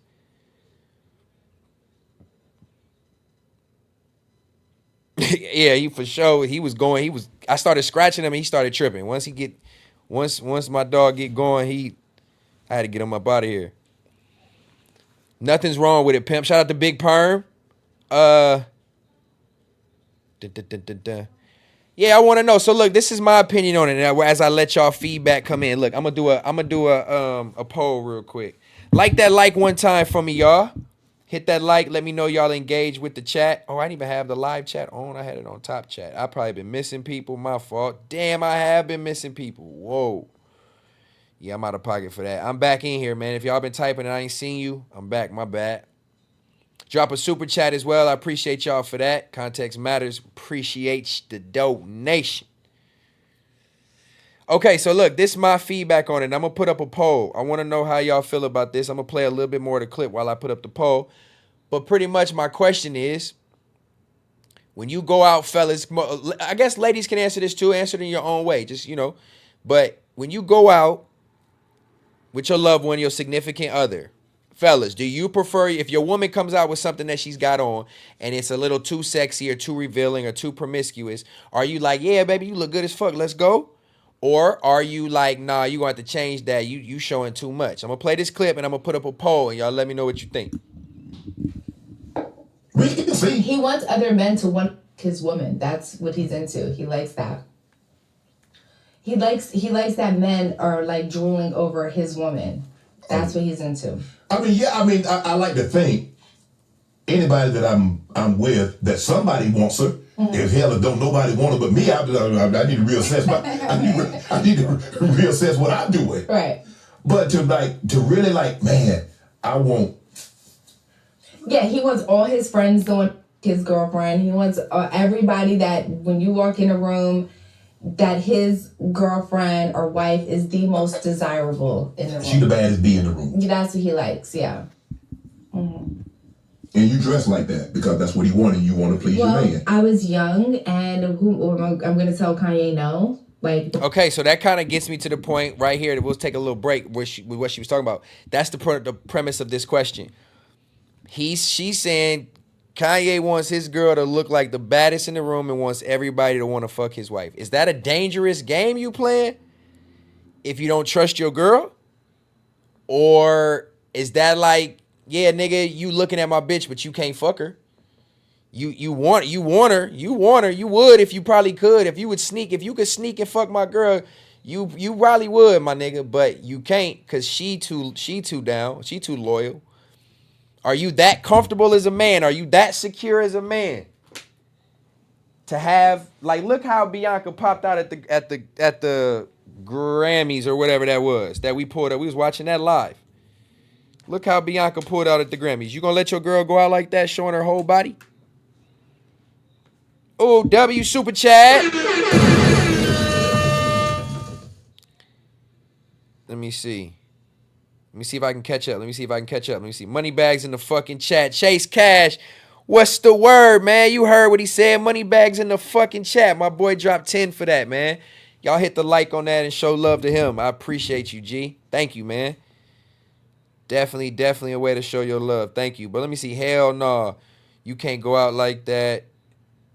Definitely, that's a little weird. A nigga might make a move on a nigga's bitch, but that's why you gotta trust your girl. So how much security? It's not insecure. Women are here to cater to bosses. Okay, so you don't want your woman walking in a room with low key like her nipples showing to where you can have niggas looking like, yeah, nigga, you can see it, but you can't. All you can do is just fantasize.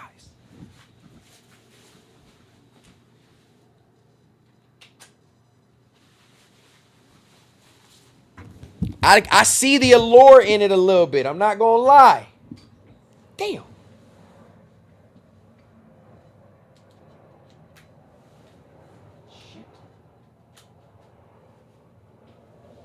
I see the allure in it just a little bit. A nigga might make a physical move, but that's why you have to trust her. It all depends on she ain't walking with no nipple showing. That's a DP off rip. Damn, for real, even with all this fashion nowadays, and you know how women dress. So if your girl go out with her girls and she got a little shirt that's low key see through, you gonna trip? Or she with you, she not even that she got to be outside the house, but even if she with you, nigga said fuck that. No, I don't want nothing everybody can see and got access to, but that's not actual access. Okay, look, this is my look on it. Damn, y'all like facts, DP for sure. I see it. I see what it does for Kanye. I get it. As a man who, when you're able to know that you're the woman who has your back, who is your rock, who is loyal to you and nobody else and whatever, can look as sexy as she can want to look, or you want her to look out in public and people can see certain things, or her figure, or tight dress, or whatever. I feel like to men, it gives us like a, yeah, nigga, like, yeah, that's my bitch, respectfully. You know what I mean? Like, because a lot of times, I mean, yeah, you can appreciate my woman and any woman conservative, pretty much covered up. Because even like, look at Amber. That's tight fitting, short dress, looks like she's got nipples. she's still selling sex regardless. So even if she's dressed more promiscuously than this, she's still gonna get the same type of attention. So that's not like an ego boost for men. That's too much energy to be put into weird shit like that. My energy is better used in other places. Unless you treat her like your material objects, niggas don't drool over cars and jewelry. Not my bitch though, gang. A shirt with no bra is okay, but I can see the nipple. That's out. I feel it. I can understand it. I think to each its own. I think maybe Kanye is like, he's a powerful individual and he wants everybody to want what he got, and all the way down to his woman. I think that's just an alpha thing. I don't know why. I could be wrong. I get the morals and the principles and integrity in a relationship and stuff like that. But if you are two consenting adults that are confident in that, I can see how that can heighten their positions. You know what I mean? Yeah, Vinny. You know what I mean? To a certain extent, I think it's still it's a way to it's a power play. It's a security thing in a sense. I don't know. You just got to be. I'm just trying to look at it from like a third eye open perspective, or a perspective to people and men who like that in general. So I was just wondering, look, let's see what she said. Hold on. When I'm that young, it's like, okay, you're buying me this stuff. Right. I do look pretty and cool, but Shannon, now if you look at old pictures of me when I'm dating Kanye, but I'm out by myself, I have all his clothes on. Yeah. I had baggy jeans on, t-shirt, big ass jacket. I raided his closet. When he wasn't home, I would wear all his stuff because I used to hate to dress like a whore. Basically. So again, you hate to dress like a whore, but I'm not saying she dressed like a whore here, but that's what I'm saying. This is normal sexy. If this is not dressing like a whore is what she's saying, how much more different is this? All she got to do is lift her leg, damn near her pussy gonna show. So it's like sexy, selling sex is what happens. I don't think no man wants their girl to look bummy or wants them to look overdressed. So I was just curious because she's spilling the beans. But now that I think about it, every girl he has been with, he for sure be having them half naked. And now she's anti-slut walk and all this, and boy, I tell you, I think it comes down to being comfortable in your relationship, and then whatever y'all feel like is best. You know what I mean? To each his own. Whatever gets your shit going, makes you happy, is exciting, makes you feel strong, or because I don't mind it. If my girl is out and I know we safe, you know what I mean? Ain't nothing crazy. I'm not worried about getting groped or nothing sexual assaulted. But if you know, I've been walking down the street with my girl and we be, leave an event and it's cars lined up and niggas, damn, my nigga, I see you, bro. I see you. Okay. Just shit like that. It's not saying it's like an ego stroke, but it's almost like, damn, okay, another man is appreciating that he looking like, damn, she a bad one. And it's just like the same thing. Your homies do it respectfully. Like you and your homie, he come up with a new girl or a girl that's around, you gonna be like, all right, I see you, my nigga. That's the same thing.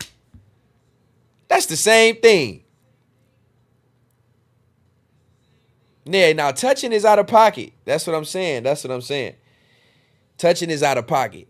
But like, that's the same thing as saying, all right, I see you, my nigga. That means your homie got a bad one. So if you out and a stranger can appreciate, I've been, old white men, old foreign men, whatever, we'll be at a restaurant and, oh, you got you a beautiful young lady right here. However it's worded, niggas still take it the same way, bro. Niggas stop you, how does a man like me get a beautiful woman like this? Like, we done had these conversations in the streets with people. And it's like, you don't take that disrespectfully, but, I don't know. Yeah, there's a line. Appreciation, that's what I'm saying. You want people to look. But not all women are like your women's that, yours is loyal. Yeah, that's true, too. I think the biggest thing is having to understand knowing your girl and her boundaries and what lines and shit would not be crossed and could be crossed in certain respect levels. And if you handle yourself accordingly, You know, to each its own. Women, oh my goodness, all the time. We get hella compliments all the time as a couple, as individuals. You know, and it's reward. I wouldn't say it's rewarding, but it makes you feel good. Like, okay, we ain't no ugly motherfuckers out here. We ain't ugly out here just looking crazy. We gonna have some cute kids type shit. Sounds like you need validation. Nah, bro, I appreciate the input. I don't know if I've seen you pop in here. That's dope. Cough Barf. Crazy ass name. But I don't think needing validation, I don't think needing is the word on that. Receiving validation in any form or fashion is rewarding to anyone. We would all sit here and lie if we said, if somebody came up to you, stranger or a loved one or family member, and gave you validation for anything, your grades in school, you purchasing a new car, hey, congratulations, you just had a baby. Any type of validation that you're doing good in life, we all feed for validation of some sort. Now, needing it, relying on it, depending on it, making it be your sole purpose of being, no. You shouldn't ever put that much emphasis into somebody's opinion on what you're doing. But we would sit here and be naive to say, hold up, that we don't all enjoy some type of validation. I gotta pull this closer because y'all going crazy right now to try. This is when I like the tribe to get active. These type of conversations. But no, the validation thing to me is like we all seek it in some form or fashion. Performing well in life at your job, as a parent, as whatever, you are seeking some reward, financial reward or some type of good job. Congratulations, kudos. So I don't think we look at this situation in a bad way, like, oh, you're seeking validation because you want other men to validate you for being that nigga and getting a bad one. I just think it's just like a pat on the back, like, all right, my nigga, it's just another way for your homie to say, all right, I see you. And when you pick your girl, most men they're going to try to find somebody that's attractive somewhat. You know, your looks is somewhat going to be included. So why are we sitting here acting naive like looks don't matter and you don't want to look good with your wife or procreate a beautiful child with your wife based on how y'all look? That's what we want to do. So seek that validation. However, overtime for the Lakers. Let me check this score. That's what I'm talking about, man. Let's go. 99-99. Bron with 27. Luka with 27. Bron with 27, 8, and 11, though. Ooh, shooting 50%. Luka doing his 1-2. Gabe Vincent finally, dog connect scoring. Let's go, bruh. Come on, man. Get this dub. I don't have the game. I can't, this TV, I don't have a cable box, Apple TV connected in this room on this TV. But I think that's something I want to do. I wanted to pull up the Laker games. I could pull up a bootleg, but that should be taking forever. But yeah, man, every man would not, pretty much just to summarize the whole Amber Rose one as man showing off your girl. I think, bro, every man wants to know their wife is a bad one and that people are looking at her like she's a bad one. Whether you look at it in a sexual connotation or you look at it in a respectful connotation, however. And if you don't have a bad one and niggas ain't talking about your girl and when they in the room in comparison, you gonna feel some type of way. So it's like niggas know what they looking for. Niggas want a bad one and they want to be validated for it in a sense, bro. We see it all the time. We see it all the time. Get a Fire Stick, bro. Man, is that how you get the games free? Because in LA, they be blacking out the Laker games. If the Laker game be on like national television, I can't watch it. I got to find it on like a local Laker television. I don't have local cable. So is that the easiest way to do it? Fire Stick? Y'all got to put me up on game. Y'all know I'm still an old nigga. I see you, G to God. Yeah, but classy is all in the interpretation of the mind. If she handles herself classy, I don't care what she got on. That's the way I look at it. If my woman handles herself classy, she can have on whatever she want to have on. She know who she belong to, how to handle herself respectfully. Nigga can look all you want. Don't fucking touch me. Be respectful. All that. That's a big deal. My overnight good. Play for keeps. You still clocked in? Yeah, I watch all the games via Fire Stick. Oh, shit. Fire Stick come in clutch. Got to jailbreak it. I bet. then that means it'll be easier for me to pull up the stream and watch the Laker game with y'all. Because I normally do. While I'm sitting here, we just chilling for the night. Hit that like for the 175 of the tribe who locked in with me tonight. I appreciate y'all on this evening. Let me see if I can get the game up before overtime is on. And let's just chop it up on that. I normally use crack streams. What y'all use to bootleg y'all games on?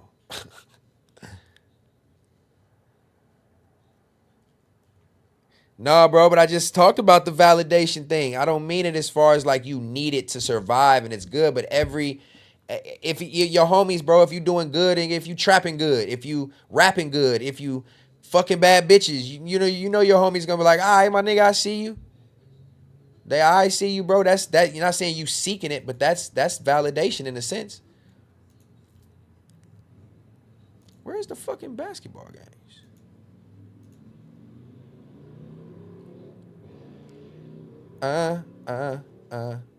Staying alive. Hold on, y'all. I'm trying to see if I can pull up this overtime of this Laker game. We can just chill and, add in some elements. Once I get it to where I can stream without having to close 18 pop-ups to watch it, you're going crazy. They do be working sometimes, Vinny. You just got to close 18 pop-ups before you can get it going, or they keep popping up type shit, which I hate. But I'm almost there. Hold on. Let me see. We almost there, tribe. Stay with me. Don't dip on me. We trying to pull up the Laker game. I'm trying to something different here. On a bootleg.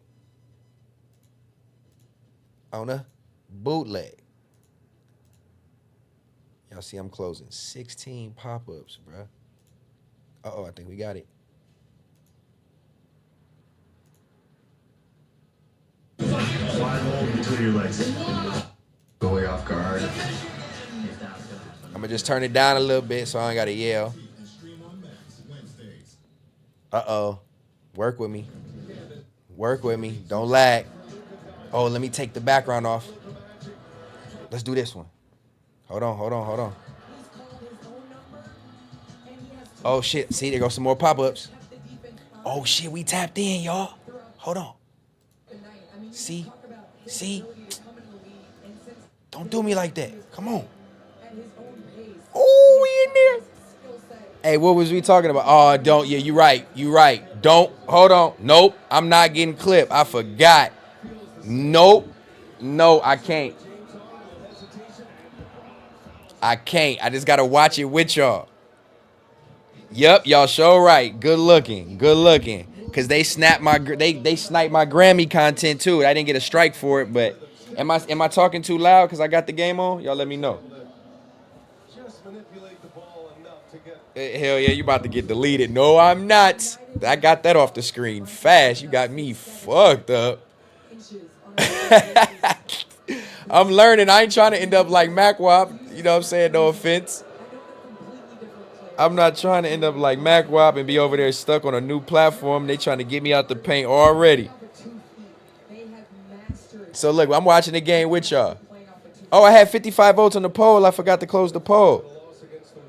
Do you like to know 53? Hey, that's a close poll. I respect that. Poll. All right, I'm still watching the game with y'all. What else are we talking about? 3 minutes 30. We up 4. Let's get this dub, Lakers. I appreciate y'all updating me on that. And chilling with me tonight. We still got some stuff to talk about on the regular Context Matters schedule. We not going to get away from that. We still got some more news and stuff. But until this Laker game go off, let's just politic. Luka. Oof. Can't stand Brunson. We got an NBA talk for a second. No? What else was on my list? Hold on, let me check. I don't want to lead us all over the place, respectfully. Damn, that nigga just hit a 3. Brunson just... What's the score for y'all right now who's watching it live? Because on the bootleg, it's 104, 103. Come on, Austin. Let's go, AR. Yeah.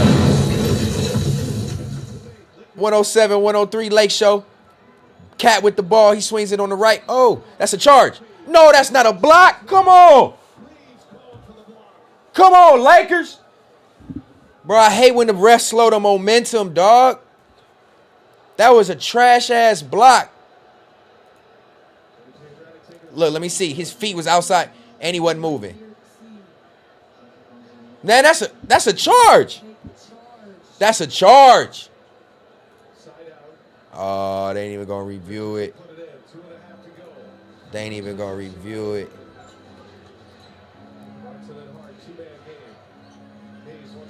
Man, lock that shit up. These weak-ass foul calls. Stop acting like the chat know sports. Y'all don't know sports? Man, I ain't gonna lie. I'm not gonna sit here and say I'm like a super analyst that knows, like, you know, every play. Because I'm bad with names anyway. Knows everything, but I'm super intelligent when it comes to basketball. Man, it may not sound like it. But I watch basketball all day, nonstop. Everything about the game itself, plays, strategies I played myself. It's just hard to keep up with a lot of new players. It's like hip-hop, dog. It's so many new players and so many new rappers coming in. You got to keep up. Shout out to Chase Cash for another $4.99, man. Stet don't rush to get gas. Everybody can't go to the bank vault. Ooh, that boy preaching. Context matters.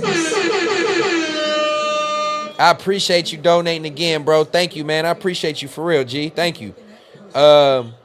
Yeah, man, I'm not in no rush. You know, in due time, I do want to bring guests. I don't want y'all to think y'all just going to get me rambling every night, even though we have done 14 episodes of such. But that's why I want to do the third law and bring in y'all so we can sit and talk to us, not just me. And then I'll bring guests to Context Matters slowly but surely, you know. Because people are probably scared to come over here. They don't want to get... I got people I can invite outside of that. But as far as that, if that's what you're talking about, people are scared right now. They treading lightly. Come on, man. 107, 105, and we're going to get back into the shit. We watching the game. Look. Let's go, boy.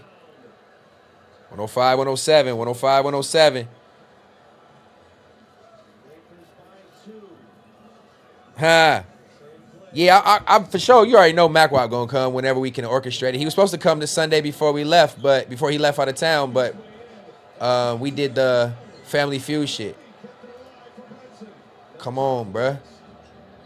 Stop ball. Stop ball. That shit out of here. Ooh. Oh, Brunson hurt. No. Yeah, Discord, blind to the BS. So in case you missed it, anybody who's just tuning in right now, I started another stream called The Third Law, which is a reaction stream, which is an interaction stream more where I plan to react to things that y'all want me to react to, music, commentary, funny videos, crazy videos, sports, whatever. That's what The Third Law is going to be for. And I'm going to tie it in with Discord. So it's going to be called Tribal Council. W for Tribal Council. W for Tribal Council. That's where we all going to meet up, man. And we're going to talk about everything going on. So Discord stream is coming. What's the link? I don't know what the link is yet. As soon as I'm ready to go live in there, I'm going to give y'all the link so that we can create some momentum behind it too. But it is created. The Discord is made. And we going to do that. I got to figure out how to do the videos. I'm hip to The Third Law, but that's what's good. Hell yeah. Appreciate you, man. For those of you just tuned in, this is what we tuned into right now for the next minute until this goes off. I can't keep it on the screen, but I'm just showing y'all what we doing. We are watching the end of the game. You know what I mean? Being interactive. Oh, I can't wait to eat this pasta again tonight, babe. I had some fire pasta. Oh my God. Hey, Merch, you know what's funny about that comment? I got that invite again yesterday. That same direct invite yesterday from him yesterday. Literally, bruh, again. It's funny. Yeah, I seen he tweaked his ankle. But I fuck with him though. I don't think the timing is right for that, man. The timing is not right. It don't align with Vinny. Look, you trying to get me, boy. I don't even care, to be honest, about those people's opinions, but just the public perception in general is just not the best. So until, again, I'll never say never, but until it makes sense. Come on, man, this long ass challenge, bruh. Y'all delaying my stream. All right, we're gonna keep into it. Right here, the discussion makes you think that after review, since LA challenged to play, New York will retain their timeout. Ooh. Reeves is moving diagonally into the path that Brunson So they gonna uphold it. That's cap. to the left side of his body. Therefore, the All right, I'm gonna turn this off, y'all. They taking too long. It never go right. Big deal went, Bees went, yeah. And you owe the fans this. But I'm not trying to go back over there. I already know going back over there because of me being over there, what the whole purpose of it will be for. And I'm not trying to go back into that unless niggas want to keep playing with me. So I'm not going to let, certain actions provoke me to do certain things. But the white flag has been raised. There's no reason for me to go bomb the country again, per se. You know what I'm saying? There's no reason for me to go bomb the country again and blow up some shit and do the whole shit.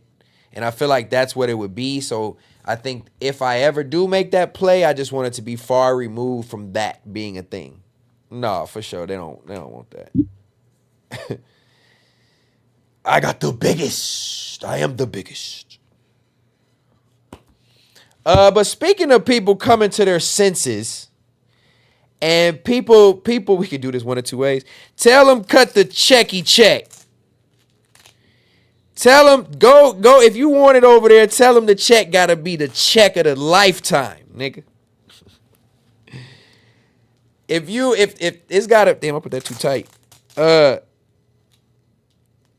Tell a Grand Mason that might have to be one of the biggest checks he'd ever cut for somebody to pull up over there. I ain't gonna cap.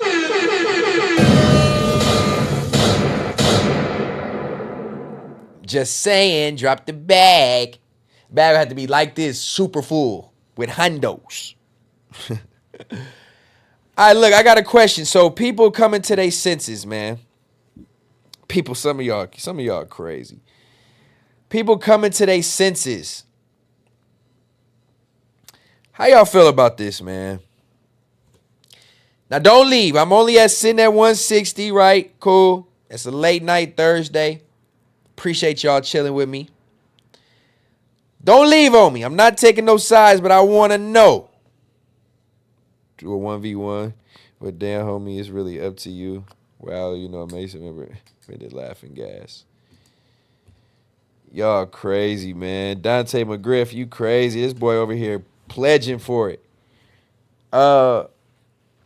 Man, look, bro, coming to their senses. I just want to ask, is people coming to their senses, is that okay? Love from San Antonio, Texas. Yeah, Thor guy, what's the deal? 2-0, I would have knew from the 2-0. I'm seasoned. I know my area codes. Drop y'all area code, let me see it. Especially if you're in a major city. Don't drop no area code from I wouldn't expect nobody to know like a Rockford area code. Joshua S., you on his nuts. What other man goes to another man and says that another man is going to slap you? You're corny. San Antonio for sure. I see that. Oh, y'all see, y'all trying to get me. Y'all bogus. I see the 773. I know that's H-Town.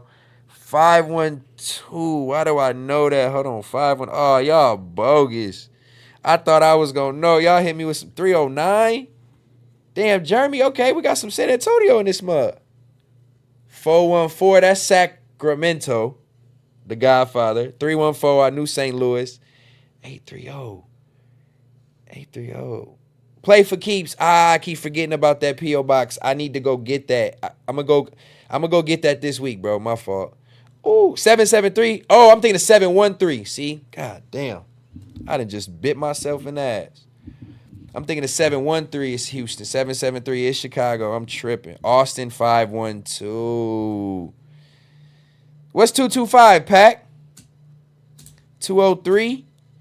Damn, I thought I knew. I thought I had hoes. I had hoes.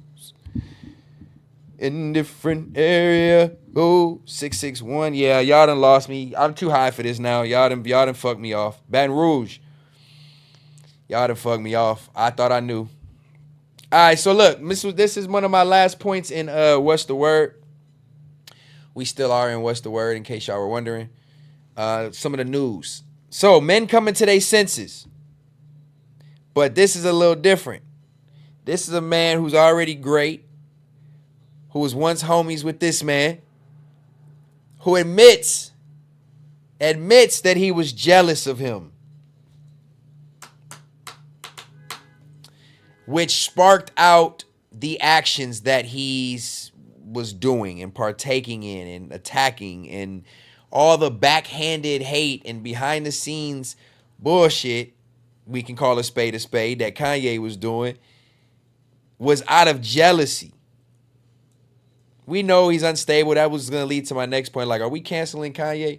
But this man pretty much says, I saw a video of Drake walking through his house and showing he had a library of rhyme books. Man, I wish I could have seen and remembered this when my jealousy overtook me. I love Drake. I'm going to say this. When I die, I need you to speak in my funeral. Now, I know the man has some instabilities, mental instabilities.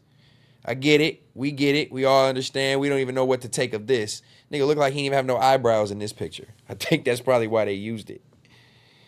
But he doubles back now and doubles down saying all this stems from being jealous. And they're even saying he's jealous of Kendrick right now. So for all the people who are on the Drake train and think it's just brought up because of Drake, I'm just bringing it up because it's like, do we respect Kanye's actions by admitting he was jealous of another man? And that's what caused him to act like a bitch? Is it okay now? Is it okay now?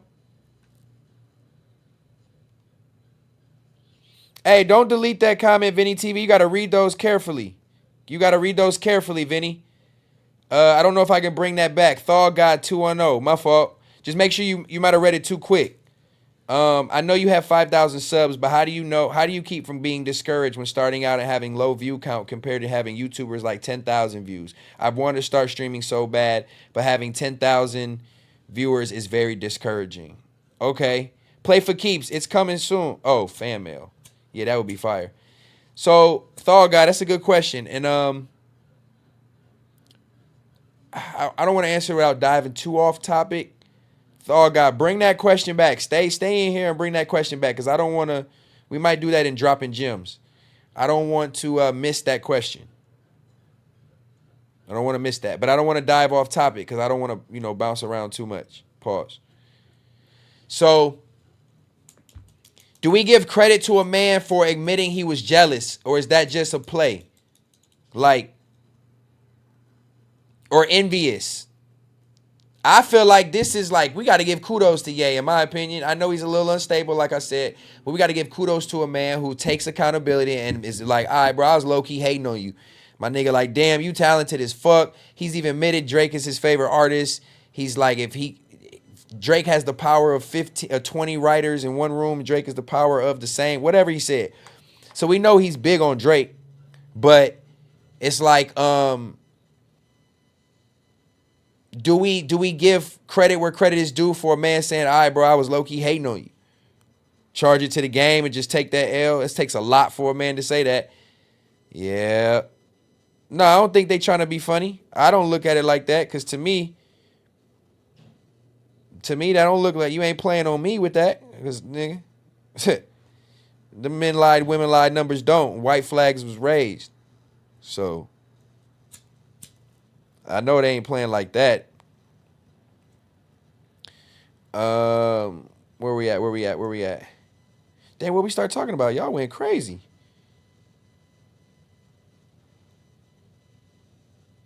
Yeah, y'all crazy. It smelled like 6 in that comment. That's funny. No, but look, I want to give W's to Kanye for this. That's what I'm saying. For whether they ever hash it out, and I don't think it's ever going to be at their funeral and all this, and they had families involved, and Kim was involved and all this. I don't think they'll ever be cool again, but I at least salute the effort that Ye put into putting this out, whether we believe it's him really truthful or not. Man, just admit when you was jealous, bruh. Admit when you were a hater. Man, I don't know, Godfather. Oh, we can do reactions. I'm down to react to everything. Save that for me for the Third Law. I'm gonna pop out this weekend on Third Law. Maybe Saturday. I'm gonna do a trial run of Third Law with the Discord on Saturday, and we can do some reactions. So save all that. Save all that. I'm for all the reactions, just not on this stream. Damn, that's crazy. Niggas bombed. It's not like the other person is super good at anything, so that ain't saying much. That ain't saying much at all. Bad. Ooh. Don't fold under pressure. Bron 30-point double-double. Did they win? I closed off the stream. I'm assuming you saying that because we got the dub. We got the dub. Did we get the dub? Did we get the dub? We got the dub. Yes, sir, Ski. Sorry, I mean to yell in your ear. People be mad at me about that. Yeah, man. We on like an 8-game win streak, dog. We is about to solidify this 2 seed. Luka with 32, 7, and 12 with 4 steals. Bron 31, 12, and 8, shooting 47%. Now that's how you win, and Luka look comfortable. Ooh! Shout out to all my bettors and gamblers in the chat. Boom. Shout out to Boom. We got some new people tapping in on a late night. I appreciate y'all rocking with me. 175 deep in this thing. My tribe is here. Tribal Council will be on Saturday. I want all my tribe to show up. Tap in with me. Tribal Council is happening on the Third Law. My live stream, my live reaction stream called the Third Law. We'll be announcing the Discord on Saturday. I think I'm going to pop out if I can. Hold me to it if y'all can. Saturday, live, we're going to try out the Discord. And we're going to have some conversation, some good reaction to all the shit going on. LeBron should definitely be MVP. I don't want to. Man, look. Sports Talk Saturday on the Third Law. I know you're not new, but I hadn't seen you in here tonight.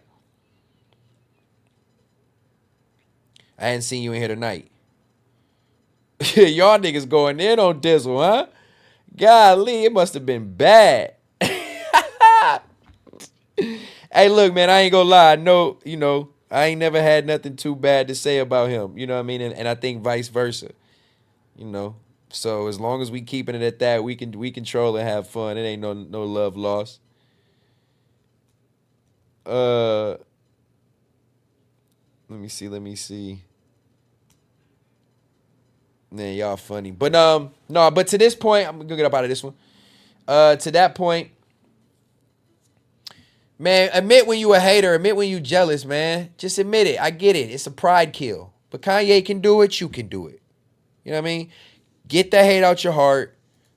Get that jealousy and animosity out your heart because it's not cool, fellas. No reason to hate on another man for doing what you can't or being what you ain't. Let that man be great. Tell your whole ass stop being fake. I know I always give some slow freestyles every once in a while on this motherfucker. Oh, man. It's the only thing, if you come on no jumper, we do blood contracts, meaning you sign with human blood. Dante McGriff, you pushing for that. I'm telling you, go holler at your boy. Tell him I need the bag. If the bag is right, everybody can suck my dick.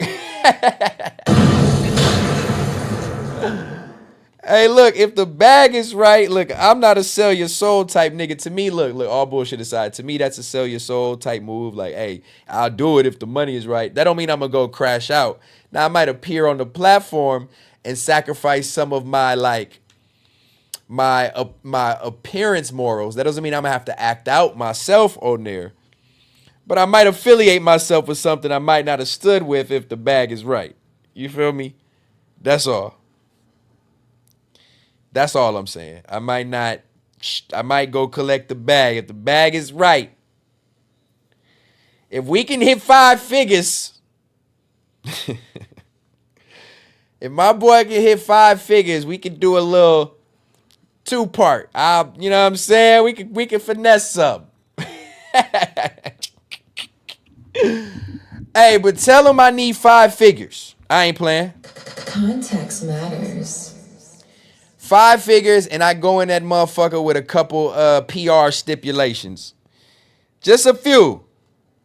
Just a few PR stipulations. 5 figures. A couple things, you know what I mean, where we, you know what I mean? And, you know, we can have a good time. We can have a good time, man. But the bag got to be right. I got plans. I got shit I need to do and improve. I got shit I need to do. So, look, life is lifing right now. If the bag come with 5 figures, you might see a nigga hop, skippity, boopity, bopping in that motherfucker.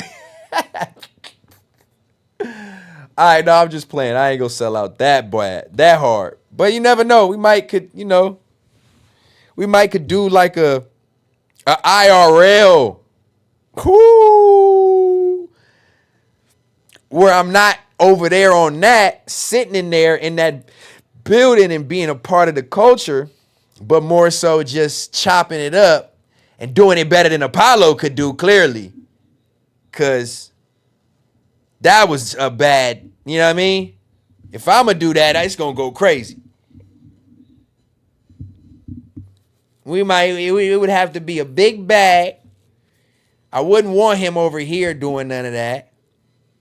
Unless we did like a FaceTime call in, you know what I mean?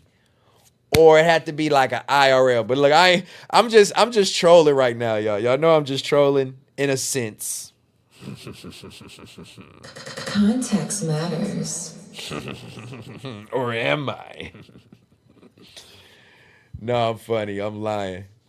But you know, if it made sense and I wasn't compromising my morals and going over there doing the crash out, then yeah, we could make it make sense.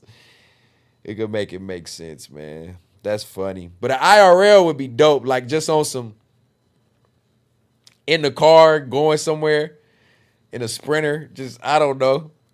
I would like to see how he is behind the camera when the cameras is off, though. I ain't gonna lie. You know, you judge, in this day and age with podcasting, you got to judge people on and off camera now. You got to make sure when the camera goes off, it's not, is it content or are what are we doing? We got to make sure. So, you know, I would like to just see, you know, pick people's brains. I for sure would have better conversation than what y'all got to see from somebody on the opposite side of things. You know? But tell him I need one of these with all blue faces. Busting out the top. And then I need an appearance on that other show. I hope my girl still ain't. I hope she like went to the kitchen and to the bathroom or something. I need in on that other show.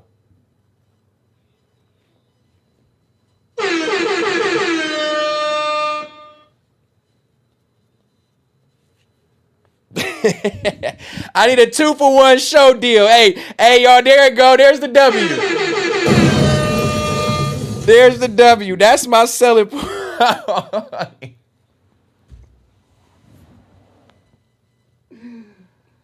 Oh, fuck. I'm fucked up, bro. I'm fucked up. I ain't shit. Don't you even do it, woman. I ain't shit. Hey, look, that's in the negotiations. Tell Grand Mason.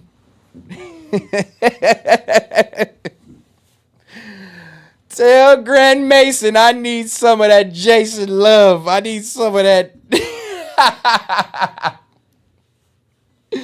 I need a 2-show-for-1 deal, bro. If I show up, I need to be on the news. I need to be on the big show. A 3-for-1 deal. I need the news, the big show, and I need the orange couch.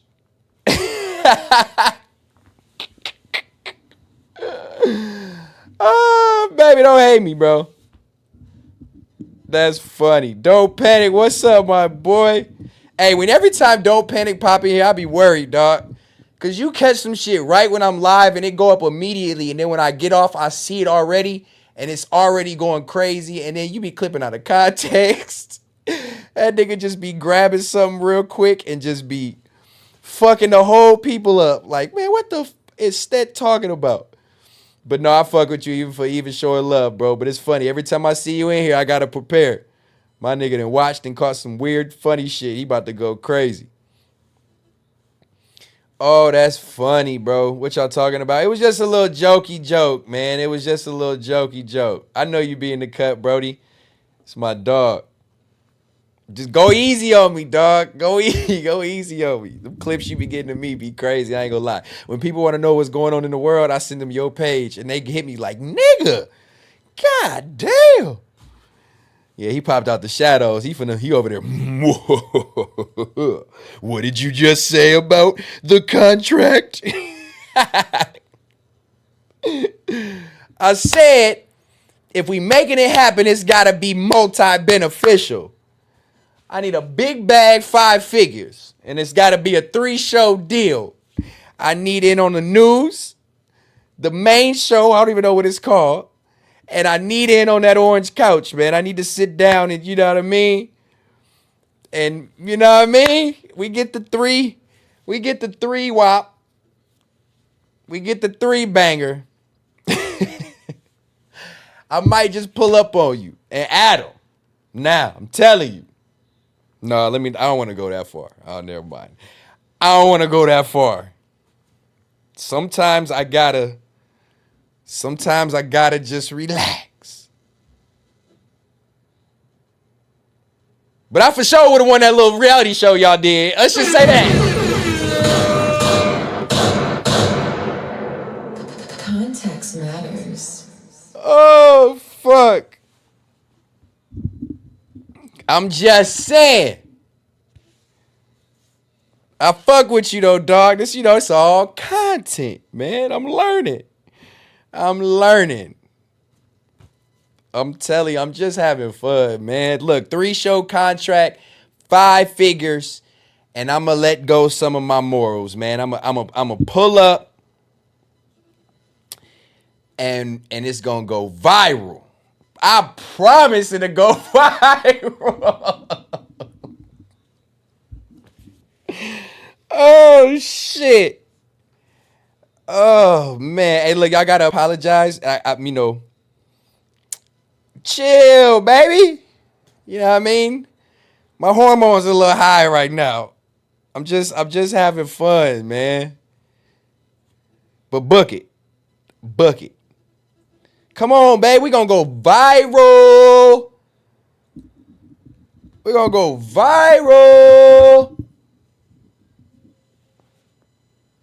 That would be insanity. No, I'm just trolling, but if the timing passes, the timing passes. I mean, if the time is to come, the time is to come. Is probably the better way. I should have said that. No pun intended. Hey, but on a lighter note, because that was funny. I needed that laugh, bruh. Another time, cause girl, we trying to go to the moon. Sometimes we gotta sacrifice certain things to reach certain levels. You know what I mean? And if yes, I echo those sentiments, HBK. Sometimes we gotta just, don't piss me off. Okay, babe, I'm sorry. Sorry. Hey, man, look, man, it's coming, man. How y'all feel? Finished the deal. Oh. Wow. So we doing the last Friday, man. And big shout out to Cube, man. That's another brother that has put so many brothers on, man. Yes, sir. Have you seen the script for last Friday? I haven't seen the script, but I'm pretty sure it's good. And we're going to bring in the new comics. We're going to put the DC Young Flies. Oh, wait, no. With the OG. It's going to be a good... Is Chris Tucker going to be a part of it too? You and Chris? They going to combine all the worlds? Hopefully we can get Chris Tucker. Yeah. You know, we need to get Chris Tucker on that because that didn't sound too promising. promising. Love Chris Tucker. He's still smoky. He laid it down. He positioned me to do it. So, Chris, if you listen to it, we need you, baby boy. Come on back. You know when y'all start shooting? We don't know when we start shooting, but the deal done. The deal's done. That's Cuba up. Hey, Friday is back. The last Friday, man. I'm here for it, dog. I know it's just one of them things you don't want. I wanted to ask y'all. It's not. I'm about to do it in the poll. Let me read the chat while I'm going over the poll. I'm gonna vibe with y'all for a little bit longer at this point. Wifey gonna want me to stay in here at this point. She gonna be like, y'all can keep him. He ain't gotta get off. Y'all can keep him.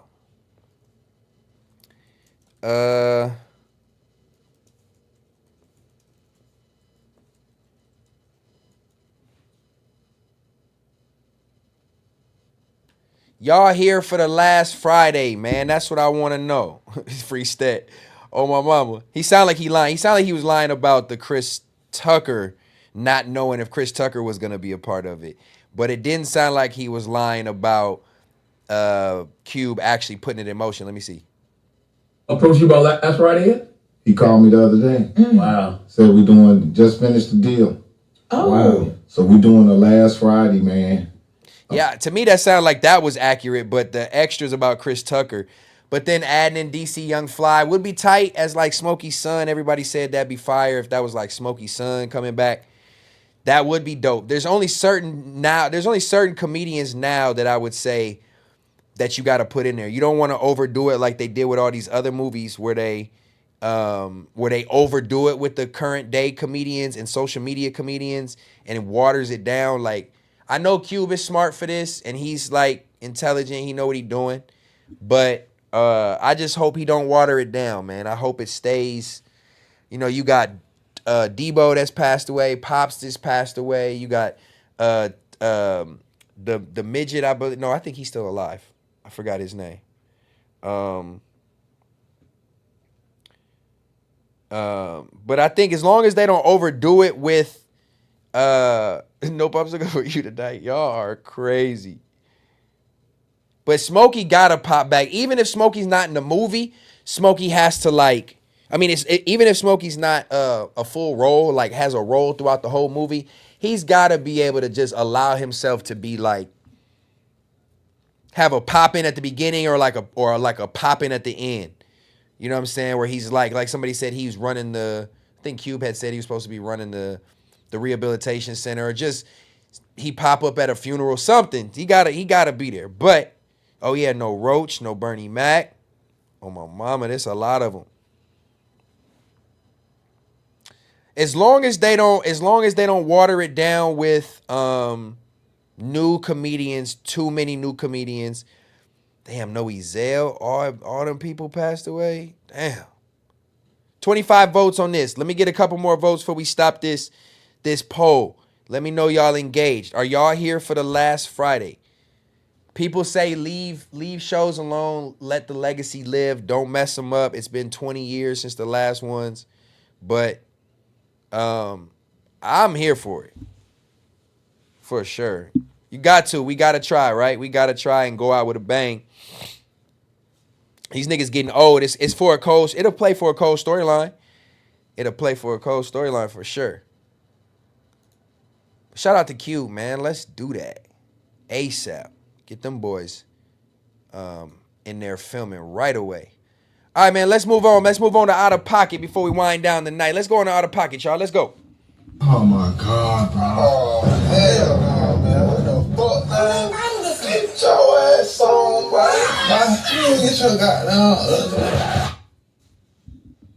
All right, no, this one's too serious. I ain't gonna do this one right now. But you know what is Out of Pocket? I want to ask y'all Anthony Edwards. Anthony Edwards is... Oh, yeah, y'all here for that. We can end that one right away. Anthony Edwards don't want to claim his baby girl. Oh, man. Anthony Edwards, you a young buck. But he don't want to claim his baby girl. I didn't want to give this too much time and attention because it is a deep topic and it could go on for a long time. So I'm going to just skim the surface of this. I think there is DNA proof. There might be some context in here. I didn't read this yet. NBA star Anthony Edwards scored a major victory in his court battle with Aisha Howard after revealing he doesn't want custody or visitation with their 4-month-old daughter. That's crazy. That sounds crazy. According to court documents, hearing was held in his paternity lawsuit. Los Angeles, 37 were present. Argue it was the wrong state to determine child support. So he feel like it's a money grab, but that means you don't want nothing to do with it. Let me see.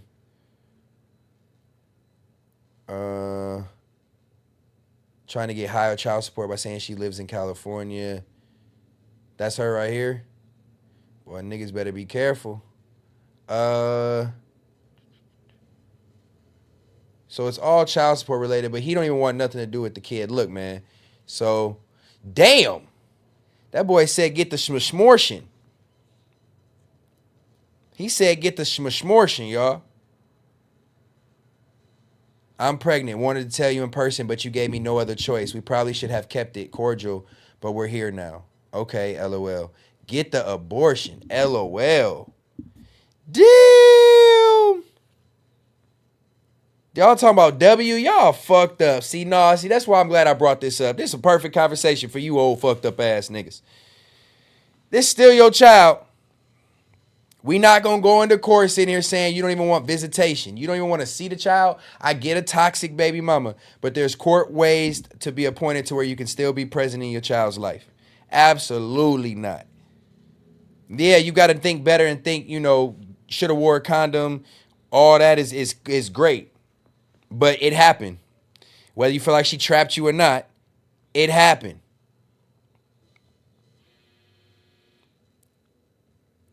I feel like no matter what in this situation, as a man, you got to own up to that responsibility. You got to be somewhat present and you got to provide. I get it. He's going to already be stuck with child support, but if you're going to be paying, why not be a part? That to me lets me know mentally you're not. That to me lets me know mentally you shouldn't even be popping out kids. If you thinking that just because you're upset at her because you think she's money hungry, that you don't even have to be present or a child present in the child's life. Anthony wrote in the declaration, and I have one minor child together, Aubrey Summer Howard. Paternity was recently established through DNA testing. I am not seeking child custody or visitation. Therefore, the only issue to be resolved are financial in nature. That man's letting that shit go by the wayside, his child, because he doesn't want to be involved with the woman. Look, man, watch who you put your dick in. I'm summarizing it right there. Watch where you stick your meat, fellas, because for one, women can try to trap you, and then two, man, ladies, watch who you lay down with, because, your dad is Anthony Edwards, and this is public information, so as she get older, she gonna see your dad publicly and want nothing to do with you. It's a cold game. That's a cold game. And we'll stay right in that vein. It's a perfect segue. Let's stay right in that vein. If you didn't know, we are on Out of Pocket, which is that's crazy. This caught my attention as beyond. This is just fucking disgusting, obviously. But let me let y'all see this. Shout out to the tribe sticking with me this late. I got 160 y'all rocking. That's love to love. It is 1:30 a.m. on the East Coast, 12:30 Central Time, 10:30 Pacific, and we are vibing with Context Matters. W, y'all. You are now watching Context Matters. We do appreciate y'all spending y'all time with me. I'm just little old me. I'm glad we can have fun together and, and be entertained. And stay tuned for Third Law, where we kick up the We kick up the tribe engagement. Trap is chat and tribe. That's fire. The trap. This the trap. That's crazy. Yeah, we're going to do the Third Law, where we're going to get full engagement with y'all. We're going to let y'all get up on here and talk with me. You know what I'm saying? So I always want to show love to y'all for staying tuned with me this late. But this is hell out of pocket. Tell me what y'all think, man. This is shout out to H-Town, Logo Secret, VVS, Luis Guerrero. Guerrero. We got some new people in here. No Laurie's. You know what I'm saying? What? Bro, pause. You ain't got to kick him, but oh, he didn't say nothing, pause. Oh, okay. My fault. Just making sure. We good. I'm not homophobic over here. I don't play that. You know what I'm saying? I love everybody. I don't play on people's sexuality. You know what I mean? The trap, the tribe. On my mama, that's fire, right? That's fire. Trey, what's the deal? Step pot. Keep pushing, my boy. You know I got him repping with me. Thank you, man. I appreciate you. But nonetheless, this is Out of Pocket. We are in Out of Pocket. Matter of fact, let me put this on the screen just so y'all are aware. We fully functional here. You know what I mean? Graphics and all. I don't think we should lag. I think we doing all right. Cool. Fellas, what you doing right here if this is your secret camera you put up? Because something just didn't seem right. You started coming home. Fellas, you started coming home, right? Let me just set a preface to this. Fellas start coming home, and it's just you smell like men's cologne, or like maybe you see like another plate or something in the trash. Maybe it's like you got 2 or 3 cups in the sink.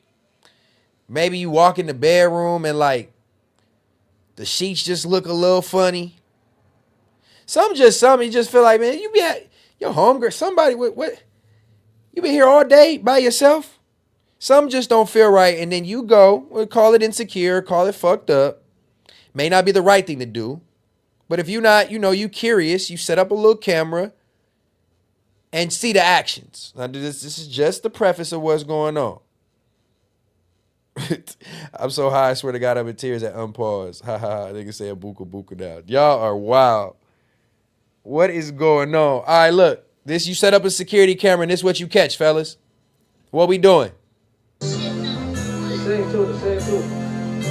Oh, hold on. When I'm playing a video, I can't do this part, cause it's gonna lag. Until I get a more powerful computer, I probably could do it though, but I don't want it to lag. Background. Let's turn this off for a second. Let's make it a smooth transition. You know what I mean? Take down some of that CPU power. But I just wanted to show y'all this. Fellas, what y'all doing? You set up a camera and this your lady. All these niggas, they be frying. Broke as fuck, ain't got no money. Sliding down that nigga block. I don't know if that's copywritten, but look. What y'all do? Oh, my mom in the chat lit. Shout out to the 175 of the tribe in here on the late night. Oh, this nigga coming with snacks. Oh, hey, baby. Snacks and drinks? Oh, okay. He comfortable. Oh, okay. Oh, yeah, I'll be right back, baby. I'm finna run to the car and get the weed. I'll be right back. Oh, okay. What y'all doing? Is this a different day? It looked like she got a different fit on. It's a different day. Oh, my goodness. Oh, my goodness. New pack in the air. Yeah, it's called girlfriend pack. Look at this. Oh, my nigga coming over with cords, chargers, suitcases. Oh, my God. Oh, my God. And then she in the same fit. No, she was fucking on the teams. Bro, she took one nigga out.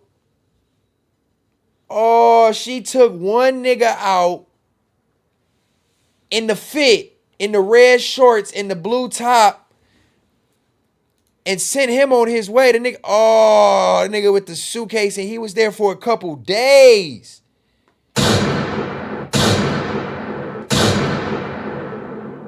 Oh, it ain't the fucking game. No, it ain't. The only game would be how fast can they pick up the remnants of this bitch body? Nigga?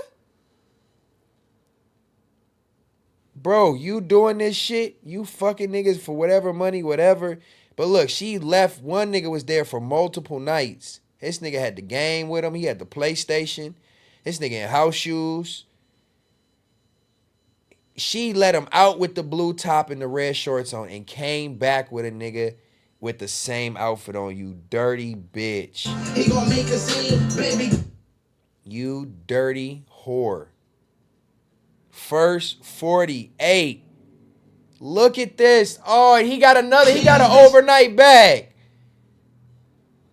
She does massages. Hey, no, when you go get a massage, nigga, you don't need no bag. You go get naked. What the fuck?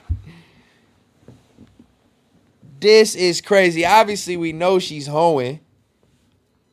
But that is wild. Oh, I'm all John Wick edition. But just for her, it ain't the nigga's fault. The nigga's trying to get their rocks off. But what do you do, though, if this is like this? This is what you see, fellas. This is what you see if you already feeling some type of way. Like I said, maybe something was left, it didn't look right. It smelled like a man's cologne or something. O.J. Simpson. O.J. Simpson. Sling, sling, slice. Sling, sling, slice, sling, sling. Oh, no. It's over with, G. I'm all 96 in the Bronco. I think that was 95. I'm all in the white Bronco, 95. Going down to 405 in the back seat.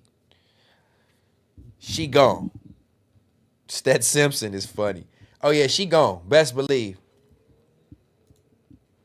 I ain't finna get 18 bodies like she just got. The bitch done got 18 bodies physically. I'm not finna go kill 18 niggas because she wanted to be a hoe. Shit, boy, you shitting me? Boy, you shitting me? That's disgusting, though. You know, to each his own. Sex is sex. If she was protected, that's one thing. But just giving your body up like that over and over, just being used just for the, not only for play, like for the sake of monetary. I don't know. Prostitution. I'm not here to judge prostitution. Do your own. Suit your suit. Stow J. Oh, y'all fucked up. Oh, that's fucked up. Elijah, the king of grinding for my kingdom. What's the word? Get a switch. It'll be easier than you think. Man, nah, I'm going all. She's the one that's getting packed out. Hey, but look, listen to this, y'all. Listen to this. This is funny. Eat coochie, man. No. You act like you fucking old. Like, come on, nigga. I'm telling you, I came over here right before 9/11, 2001. Nigga. Yeah, but I came over here. You never ate no coochie. Yo, you gotta remember, you never ate no coochie. Hell no, I ain't. You lying. Nah, y'all gotta stop. I'm your lying ass, nigga. I gotta stop. Nah, that's not. You ain't never whistled in a bitch butt. You see, you don't.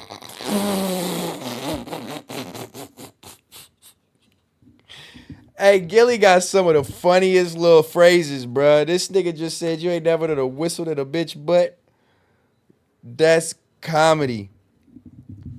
Oh, man. But look, you see how these topics segue, y'all? W's for that, man. Well, I don't really know how that segues too well. Where we go from... I don't really know how that's I guess sex... prostitution and selling your body and the girl doing her shit into straight niggas talk about. Okay, look. Anyway, I tried to segue and keep it in the same vein, but I wanted to ask y'all a question, fellas, about this. But academic saying he ain't never ate no thing. He ain't never ate no pussy. Y'all believe that? Y'all believe this fat, out of shape, probably little dick ass nigga that can't fuck for a worth a damn? No stamina. That nigga alcoholic. That nigga drink all day. Drink Red Bulls all day. Fat as fuck. No good and well, this nigga probably ain't fucking nothing for more than a few hunches, a few seconds. Y'all mean to tell me y'all believe Ack ain't never ate no pussy? That's a motherfucking lie. Yeah, he's Jamaican. What's that mean? Jamaican men don't eat pussy? Oh, I have heard that. I have heard that he barely gets laid. I have heard that. What is up with that? Them niggas eat with their fingers and shit. Respectfully. You can't eat no pussy, nigga? Come on, man. So what? You can't. So wait, if you Jamaican, you can't. You're not supposed to eat your girl pussy. That's crazy. I didn't eat pussy till my first baby mama. See, nah, y'all niggas out of pocket.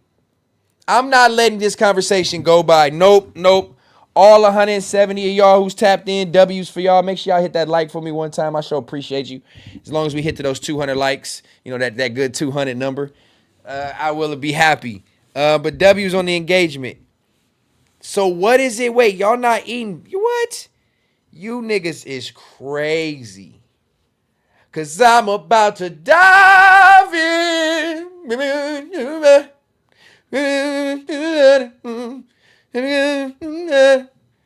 Dive in. But look, you gotta be selective. I got a list of women that I've been with, but only I can count on two hands. We've had this conversation. Don't be over there making faces. I know you probably over there behind the chat. Like, girls that I've actually done that to. You got to be selective of who you go down on, man. Look, I get it. Pussy scares me. That's funny. Oh, that's you the gay person. You the gay person. Respectfully, you know what I'm saying? Shout out to you. You're entitled. But being scared of it is crazy. Ain't no way. No, I ain't no habitual. Hell no. I don't I'm not like an advocate like, oh my God, it's just the greatest thing in the world. But boy, if you're not eating a freshly waxed pussy or fresh out the shower or like just, oh man, you tripping. You tripping. Yeah, I eat. He said, I for sure eat that eat now. No, you can't. You got to be selective. Look, man.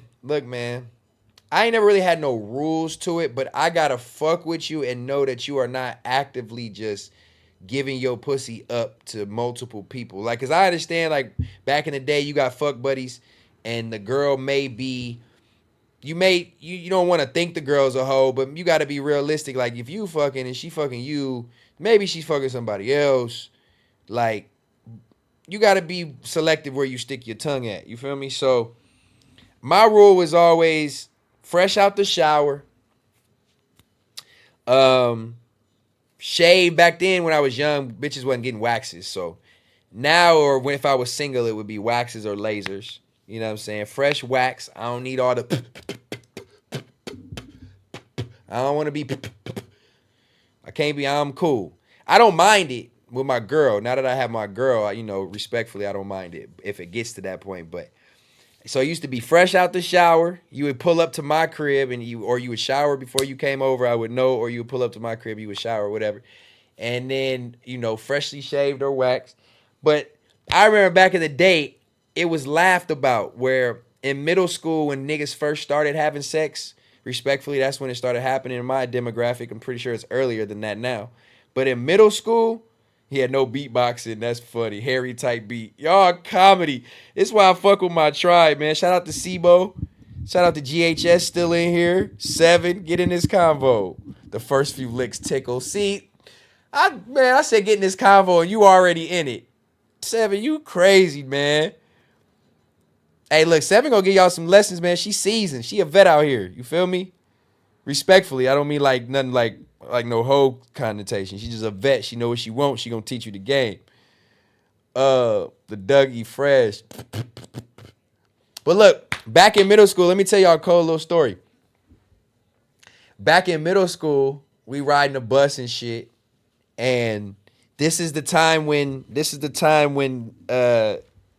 niggas is starting to tell each other if they've had sex yet. Like it's like 11, 12, 13-ish. I think that's your middle school years. We get into that point where people are telling it. I've had already lost my virginity at this time, unfortunately. But I remember they started talking about the whole eating pussy thing. And it was a no-go.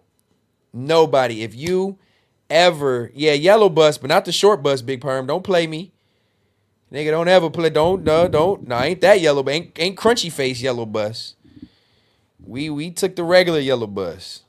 You know what I mean? The one that pull up, you know, bus stops, normal shit. They didn't come get me from my house and honk the horn for me to come out. I got on with everybody else, all the normal people. No special classes over here, my boy. But look, so they started talking about doing you dig, eating pussy. Because this is at a time when VHSs are out. VHS tapes are out and there's no DVDs. There's no DVDs at this point yet, or they had just started coming out. And you had to sneak to watch porn on, look, Tiny, look, see, this is what I be talking about when niggas chime in my shit sometimes and be out of context. It probably sound crazy sometimes. Appreciate you tapping in, bro. We talking about academics talking about he never ate pussy before and Gilly calling him out on it. And then Gilly talking about eating ass and all that. So, you know, killing flow talk time. Come on, man. And don't act like you ain't, nigga, I just heard you on FTS, not the last episode, talking about obtuse angles and acute angles and killing flow. And you got to pound it if you ain't, you know what I mean? I heard all that. Yeah, don't try to act shocked because we already talk about what age did niggas eat the monkey and shit? Nah, nigga, don't backtrack now. Don't backtrack now. You know the vibes. I was just asking. So I'm like in middle school. You around my age, I think. In middle school, niggas was losing their virginity. But wasn't nobody thinking about eating pussy. But it started coming up in conversation because like the porn thing, at least I know in my house, my dad had a couple little magazines, a little cards, and he had VHS tapes with the porn on it. And he used to hide them, bro. my dad had to be all freak edition. They had a water bed and everything, bruh. Listen, man. Look, I grew up late. I was born in 88, so part of the 80s, early 90s, man. My dad all Ron Jeremy edition.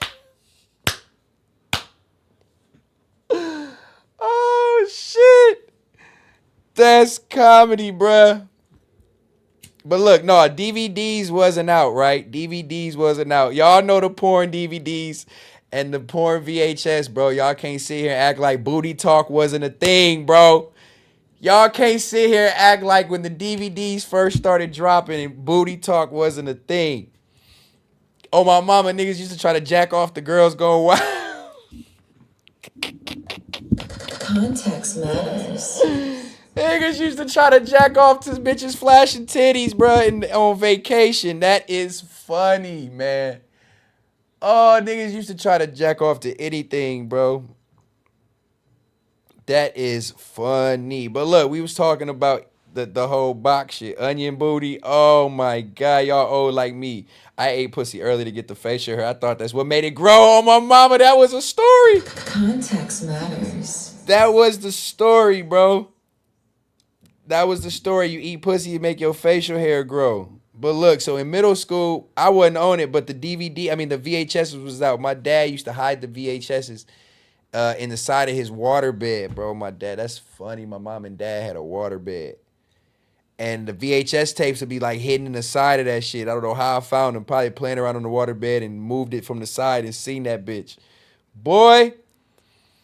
So I used to get the DVDs in middle school. I mean, I keep saying DVDs because that's when it was like the prime time. But the VHS is in middle school, and you'd have to watch them, and you'd have to like try to rewind it back to the part where you left off just in case. Oh my God. Yes, my parents had a waterbed GHS.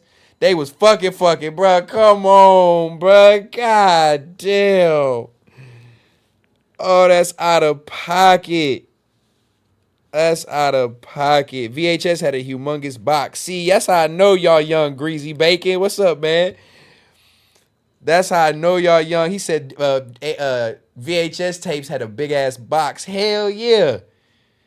Okay, so we had the VHS tapes. You had to rewind it back. And so that you didn't get caught until the DVDs came out. But anyway, I was saying that to say we go to middle school, niggas was talking about losing their virginity, and niggas started asking about eating pussy, and niggas was not going. Hell no, nigga, hell no. Hell no. Man, one dude came on the bus one day, y'all, and this nigga, he had to be, I think he might have been a year older than me. He might have been like 8th grade, 7th grade. This nigga came on the bus, bro, to all of us and told us, like, huddled us up and told us this nigga ate pussy for the first time. We about disown this nigga, y'all. We about disowned him, bro. We had to ask him. We was like, what is it? They probably not even gonna monetize this stream once they start listening to the content. Golly, please don't do me like that. This nigga came in and he was like, bro, that's why I rolled up my sleeve, bro. This nigga came on the bus and said, it tastes like just licking your arm. And he started licking the crease of his elbow, y'all.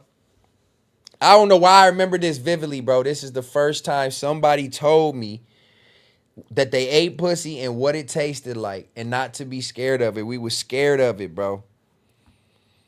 This nigga licked the inner part of his arm. He said it's like licking your arm. And he had niggas on the bus licking their arm like, well, it's kind of salty. I swear on everything. I remember this like yesterday. Tastes like pennies. Oh, that's disgusting, my nigga. That is disgusting, bro. That is disgusting, my nigga. Pussy does not taste like pennies. If you eating pussy that tastes like pennies, it's probably the bitch that we was just watching. And we for sure wasn't talking about eating no tutor. Pussy tastes sour. Tastes like pennies. Bro, loose check. Come on. Battery acid. No. I'm not finna do this with y'all, bruh. I'm not doing this with y'all. Pussy is definitely supposed to have a watery taste. Maybe a light, like, skin salt taste, but, like, not. I don't even know how to discuss this with y'all. This is out of pocket. This is out of pocket, bruh. Tastes like water over here. Yeah, I don't got no complaints over here neither. Yeah, y'all niggas over here, nothing with a little twang. Y'all nasty, man. Ugh. My tribe, bro. I cannot claim y'all as my tribe if y'all eating twangy pussy. Context matters. Get your girl out the shower, bro. There ain't no way that should be occurring. Y'all nasty as fuck. But look, Gilly said something about eating ass. He said whistling in a bitch ass. Y'all eating ass? So like, I realize why you do weird shit. You gotta get there. I ain't got whistling in a woman butt. Nah, you eat ass? You don't know what you missing, man. You don't know what you missing, man. Context matters. Nigga said Lil Tilapia. Oh my God, bruh. I swear I cannot wait to get you niggas on Discord. I cannot wait to get my tribe on Discord. Shout out to the 150 y'all staying in with me on this late night, man. Y'all don't owe that to me, but I appreciate it. I cannot wait till you niggas can get on Discord and talk out loud with me, bruh. This is funny. Waterbed is definitely legendary. Never eating no shitter, though. I'll eat some pussy, but I ain't eating no ass. Man, listen, fellas. Listen, fellas. I'm missing hell no. I'm not, listen, now that's one thing you don't go around doing.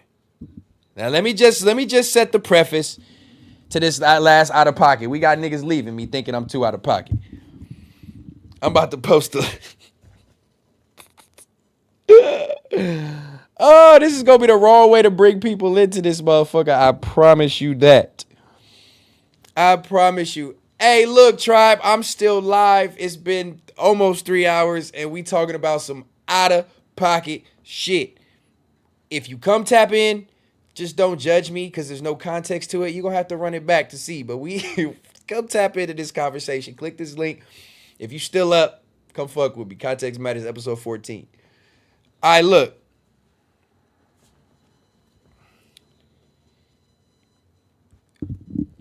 I'm not saying you go around eating the pooter. We ain't going around, you know. Oh no, that sounded crazy about the double back. I'm not an advocate for doing all that. Don't think I'm saying this is not the same as eating the vagina. You feel me? This is Gilly, y'all. That's why I'm leaving him up on the screen. Let me just play it again. Nigga ain't never whistling in a bitch butt. He's a loser. Say he never whistled in a bitch butt. You was a loser. That's what Gilly said. Hold on, let me just set the preface. No. Listen. Man, you act like you fucking old. Like, come on, nigga. I'm telling you, I came over here right before 9/11, 2001. Nigga. Yeah, but I came over here. You never ate no coochie. Yo, yeah, I remember. You never ate no coochie. Hell no. Oh, you lying. Nah, y'all gotta stop. I'm your lying ass, nigga. I gotta stop. Nah, that's not you ain't never whistled in a bitch butt. You see, you on some other shit. You married, so like I realize why you doing weird shit. You gotta get there. I ain't got whistling in a woman butt. Nah, you eat ass? You don't know what you missing, man. I'm missing hell no. Nigga ain't never whistling in a bitch butt. He's a loser. He's a loser. Hey, look, I fuck with Gilly, man. He's funny. But look, okay, so if you just tuning in, if you just joining in, I apologize for the no context, but that's a little bit of it. My question was, I was about the age when you first ate. Okay, and fellas, how old were you? Fellas, how old were you when you first gave a girl head? Let me get a poll on the chat while I let this post, and see if we can get some more people to engage in this freaky ass nigga. He a 6'9" God. Hey, hey, hey, hey, run for your life. Hey, hey, hey, hey. You know what I mean? How old were you fellas when you first went down on a girl? I need to know. 13, 14, 16. You niggas is some predators. 20, 12. I was 27. It took me a while. Her butt, hello, is her butt.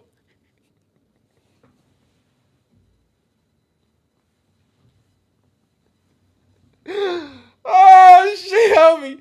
Oh shit, homie. Oh shit, I wasn't expecting to read that. Oh, Tiny, you fucking stupid nigga. Is her butthole whistling back? Oh my God. I would hope not, bruh. Oh my God. I didn't expect to read that. Okay, 9, head 19, 7, 15, 15. Let me stop. 18, 17. Okay. Now, fellas, have y'all worked your way down from that pretty pussy right there, right? It's right there. She on her back. You ain't never worked your way down a little bit lower, about an inch, quarter inch, and seen that motherfucker right there and then decided you was gonna do the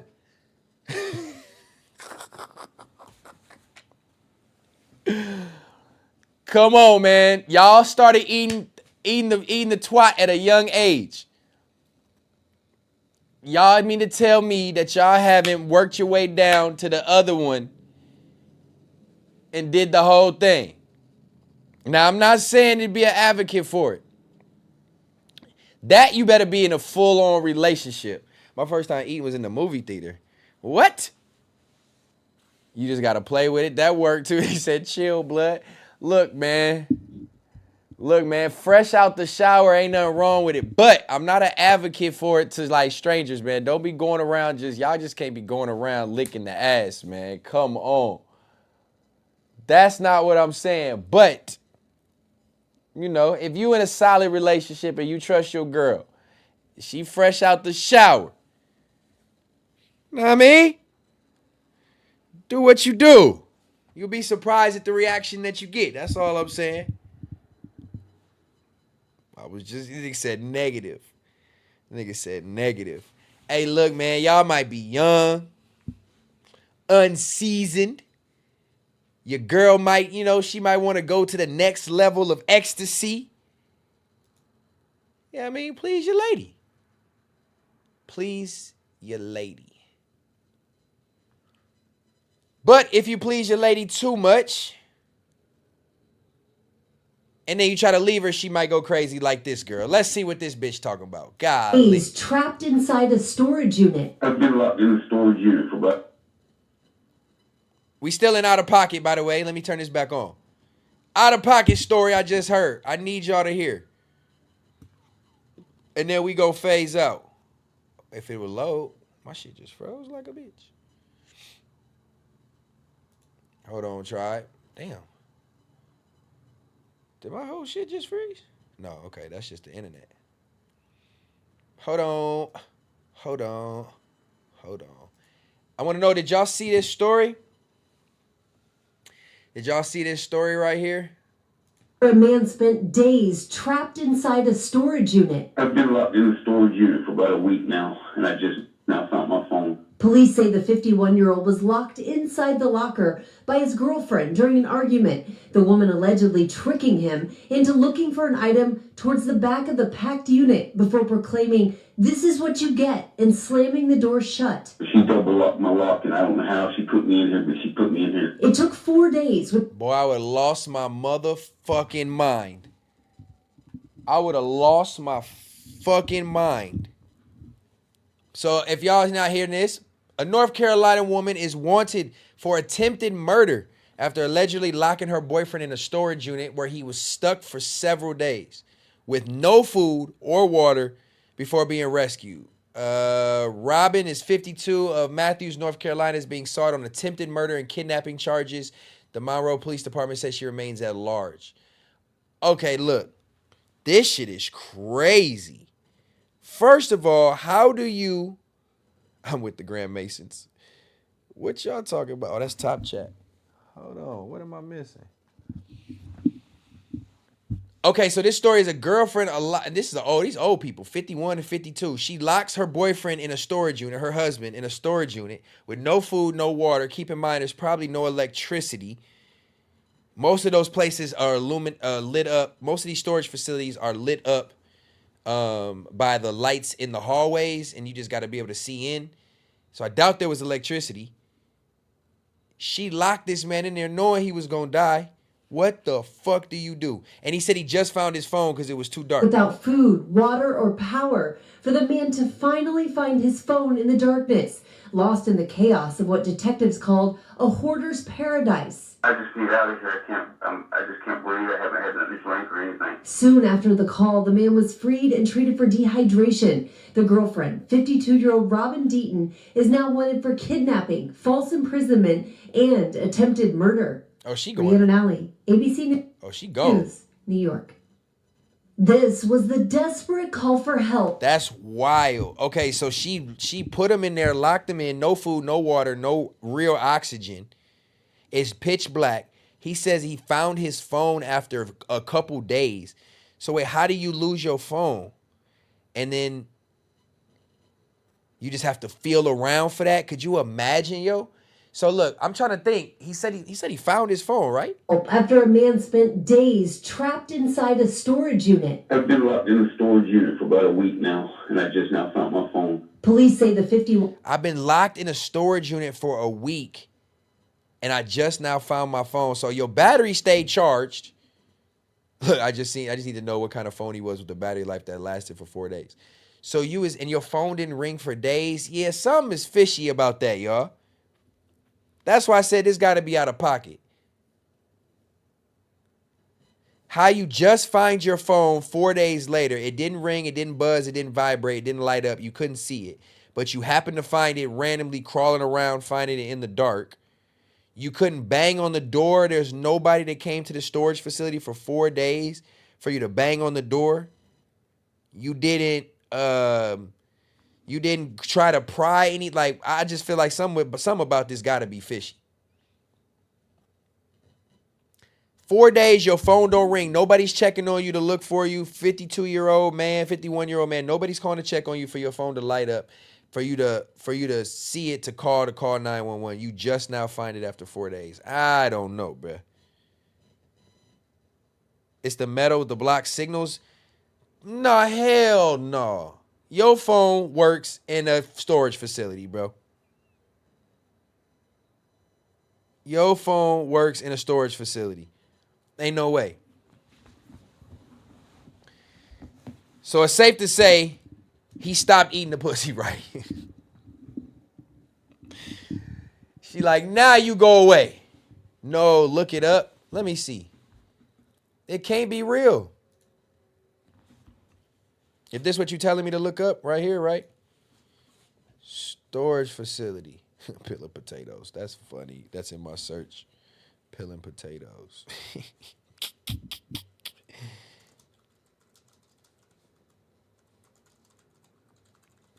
Ain't no way. People.com. ABC News. Sound like some kink shit. Hell no, it sounds like some drug shit. No, I'm just playing. Oh no, hold on. 50. Okay, here we go. We got some context. She's been arrested. Oh, before she was on the run, she's been arrested for attempted murder and kidnapping charges. She was booked into jail Thursday. Oh damn, she just got arrested. Her 51-year-old boyfriend had been locked in the unit on Thursday. Allegedly convinced them to crawl to the back of the unit to get her something, then slammed it shut and said, "This is what you get." He had no food, water, or power source. There were 2 locks on the storage. I've been locked in the storage. 911 call. My girlfriend locked me in here. She doubled up the locks. I just need to get out of here. I can't breathe. Blah, blah, blah. Yeah, no, I don't know. I don't know. She on meth. Blocking. Oh, no, I ain't doing that. Now looking up the blocking phone signals. But look, since I remembered you had a question, Thought Guy, let's go ahead and answer your question while I move from this out of pocket story. Man, that's crazy.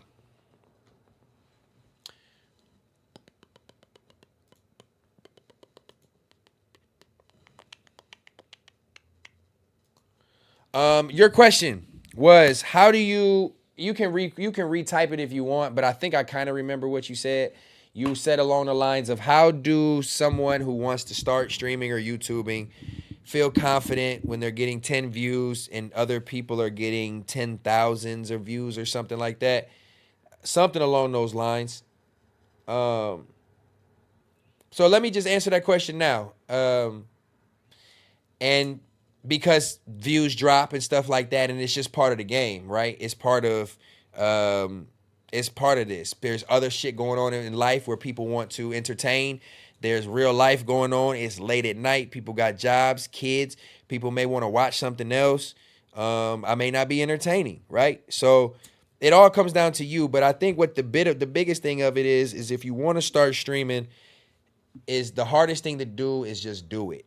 And people may laugh at people with low views, but people shouldn't laugh at you unless you got beef with somebody and they got a reason to troll. But it's not laughable, man. If you got anybody that's willing to sit and listen to what you say that you don't know, that's a W in my opinion. So I just look at it like I said when I hopped out, whether it was 5 views or 5,000 views, somebody cares about what you want to, somebody cares about what you got to say. And at the end of the day, you got to start somewhere. You know what I mean? You can't expect to pop out all the time and do crazy numbers and think people are going to care. Curate the people who do care. Curate content to them. Make sure that they know their opinion matters. Like I try to make sure my tribe knows that their opinion matter for everything that I'm doing, feedback and all that. So pretty much the best thing to do is just keep pushing through. You know what I'm saying? The viewership is the end all be all because it helps make the money. But if you're not in it for the money, you're just trying to curate something good and you just want to, be a voice or whatever, entertain people, and it's not about the money, then the views don't matter. Just do it because you enjoy it. Do it because you enjoy talking or you got something to give, play a video game, whatever it is. And don't let that deter you. Clearly we got people like Six and Dejan who are not letting it deter them, and they got access to hundreds of thousands of subscriptions and viewership, and they not letting it get to them. They still going. So it's not shade, you know what I mean, but it's only shade if you're talking about people for doing something that you can't do, you know what I mean. So don't even look at those people. Just look at the people in your space. Look at the other people that are doing 4 and 5 streams and go holler at them and show them love, And eventually, you know what I mean, it will grow, do what it's supposed to do. But it's going to fluctuate, you know what I mean? Bottom line, don't base your happiness, don't base how you feel about yourself off viewership or attention from people. Like, that should not be the reason why you feel gratified in doing anything. So I know that's long-winded, but I'm saying that to say, regardless of your viewership, just keep pushing, man. I know it may be tough when your chat's not moving, or even for me when the chat's not moving, or you're trying to think for yourself and be able to talk and come up with content. It's not easy, you know what I mean, to do this by yourself. So if you are, kudos to yourself. Give yourself props first in what you're able to do and the ability that it takes to do it, because it's not easy. It's not easy to sit here in a room and talk to yourself and keep people entertained and literally be talking to yourself, So that's what I'm saying. 144 people in one room, that's a lot of people, bro. That's why I don't ever let that packs out a little venue. You know what I'm saying? That packs out a nice little venue. And at the end of the day, that's all you can ask for. You know what I'm saying? Until that grow and that room stretches. We've seen it happen with every celebrity. Everybody who does this, they get in and they can barely fill a baby venue, a little bar. You know what I'm saying? But time will tell and hard work will prevail, But stay positive, you know what I'm saying? And this time of night, yeah, that's what I'm saying. I can't complain, dog, and that's why I fuck with y'all. I want to make sure that I am engaged with y'all, and I'm trying to build something to where the same people come back. And eventually they going to tell somebody, and they going to pop in, and then they going to be like, oh, this shit is dope. And then that person going to come back. You know what I mean? It's a long game. You know what Nip said, it's a marathon, not a sprint, right? Context matters. This shit is a marathon, not a sprint. And at the end of the day, all you can do is just train yourself to be ready for that marathon. And at the end of the day, that's consistency. That's like, look at y'all. I come up with these topics myself. You know what I'm saying? No shade to my lady. She be busy. But now I do a lot of the shit, you know, kind of solo when it comes to preparation. And it's not easy, bro. You got to think of stuff you want to talk about. Think about how to add to it. Make it entertaining. Laugh. Have fun. Ask y'all what y'all think. You know, it's not easy. You know, streaming is not easy. And that actually will lead me to one of my going out topics of dropping gems, which we haven't done in a while. Let's go and drop some gems, because that's kind of a perfect segue to dropping some gems, man. And it stays in the vein with Gilly. But yeah, so, you know, it's not easy. It's not easy to do this and talk for 3 hours at 2 o'clock in the morning to some people and 11 to some people. It's not easy. And being an entertainer in any form or fashion is not easy in this day and age where you're criticized, overly criticized. There's so much competition. Everything is clout-based, et cetera, et cetera. It's not easy to be an entertainer, and that's part of the reason why I did shy away from being the camera. It's not easy to emotionally control yourself and put yourself in front of a camera and be vulnerable for people to critique and give criticism about and shun and pull up your family's information and want your address out there. And it's not easy to do that. You know what I mean? So I salute anybody who can do it, for 5 people to 10 people. No matter who I laugh at, I salute people who have the balls to do it. It takes a ballsy individual to do this and put yourself to be susceptible to all the criticism that you get. You got all these people talking about you and you can't talk back. You know, you get why some people crash out, me included. But nonetheless, you know, to summarize that, it's not easy to get on camera and do this. If you're going to do it, just know what comes with it and be prepared, be strong-willed, be strong-minded, and just stay with consistency. I'm on episode 14. I've only missed 2 nights for sporting events. I've stayed as consistent as I can. I've tried to put together topics that seem would be interesting that we can talk about and give a journalistic approach on and give some context to, relate it to our personal life. And it's hard work, but stick with it. Just keep trying to get better. That's all I can think of. It's just keep trying to get better, find ways to improve, find ways to add new things, and interact with your audience. You know what I mean? Interact with your audience. Those 5 people will turn to 10. Those 10 people will turn to 20. Just let them know you fuck with them and let them know it's genuine. You know what I'm saying? And that it's not about the money that they can provide or nothing like that, or needing them to go tell everybody to watch. It's just genuine engagement. You know what I mean? So, but yeah, that goes into this, man. Let's go ahead and drop some gems. We haven't did it in a minute. I think I do it often in just my normal conversation, but we'll drop a gem and then we'll get out of here. My goal is always to push 3 hours with y'all. Consistency again. Goals that I wanted to hit, that I wanted to do. I've been doing every episode. So, let's drop a gem, because everybody thinks being a rapper. Oh, hold on. Let's drop a gem. I got some sound effects.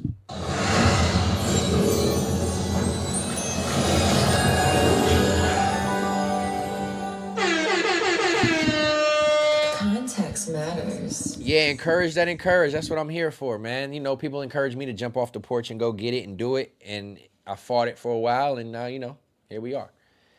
So you never know what can come of some shit.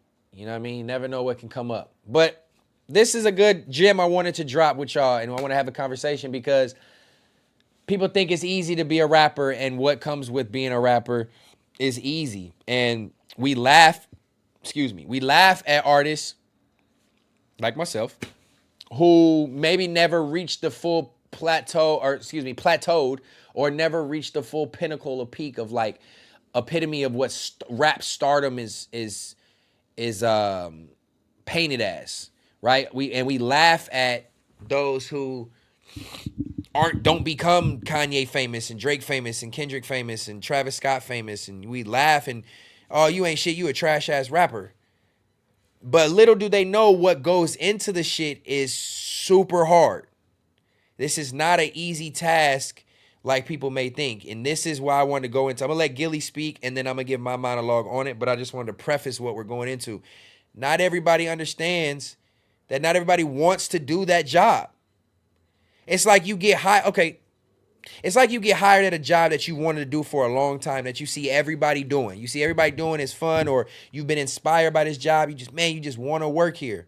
And you get into this job and you work, you start working, and eventually you realize, man, this job ain't fun. It requires too much mental labor. It requires too much time and energy, and I'm working too much, and I'm not getting a raise every so often, and they lied to me about this, and now I'm getting critique. Every customer who walks in here is laughing at me, and you know what I mean? Like, you get this job, and eventually this job is not panning out the way you assume. We laugh at the people who want to step away from that job and not knowing what comes with these things, what comes with these roles that we take on and the pressures that you have to take. Let alone you be a street rapper, you got a whole nother things you got to worry about. You know what I'm saying? But now you're the breadwinner. Like, let me see what Gilly had to say, because I haven't seen this. I just seen the caption and it hit home to me, because being an independent artist, everybody want to be independent and not be on a label and do everything they own. Do y'all know what it takes to be an independent artist?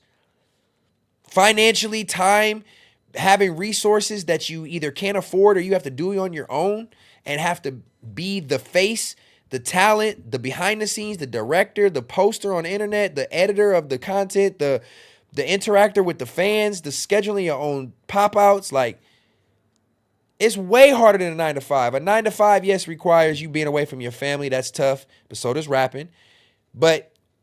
And driving to work and going somewhere where you're uncomfortable and maybe doesn't pay the same amount, but it's way harder. It's way harder to be a rapper. Let's see what Gilly had to say, and then I'm gonna gather my thoughts. What motherfuckers don't understand is a lot of rappers work way harder than a motherfucker that got a 9-to-5. Yeah, that's crazy. That's what motherfuckers don't understand. Yeah. Like, those niggas know. And you think rappers and people in the entertainment industry ain't tired? They work harder than people that work 9-to-5. You work 8 hours most of the time, 8-9 hours with commute. You go home, long day. You had an hour break. You work your shifts. And you go home most of the time. With jobs, you can shut it off. You can turn off your job. You can turn it off when you get home. But when you run a business, or you are a business, or are the face of the business, your job is 24/7. Especially when you're an entertainer and you got paparazzi and you can't say the wrong thing, post the wrong thing. Whatever you do, you make a mishap, and now you tabloid. So your job is 24/7 as a celebrity.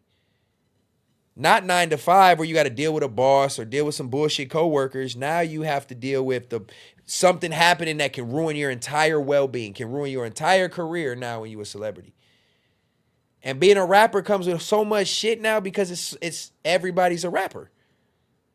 So now you're fighting against stereotypes. You're fighting against the stigma of I'm a rapper, or you didn't make it because you're not multi-platinum performing in tours. And now they even criticize people like Lil Baby and Roddy Ricch. Oh, now you fell off. Like, niggas can't win for losing. Context matters. Niggas can't win for losing with that, being a rapper. It's like, if you're not the biggest rapper in the world, and even when you are, like the Drakes, look what they do. They still attack you.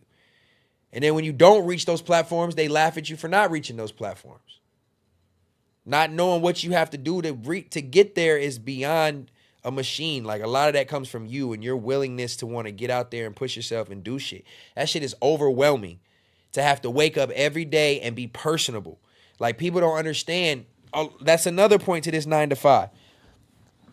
Like, when you work a 9-to-5, you only got to be personable for 8 hours.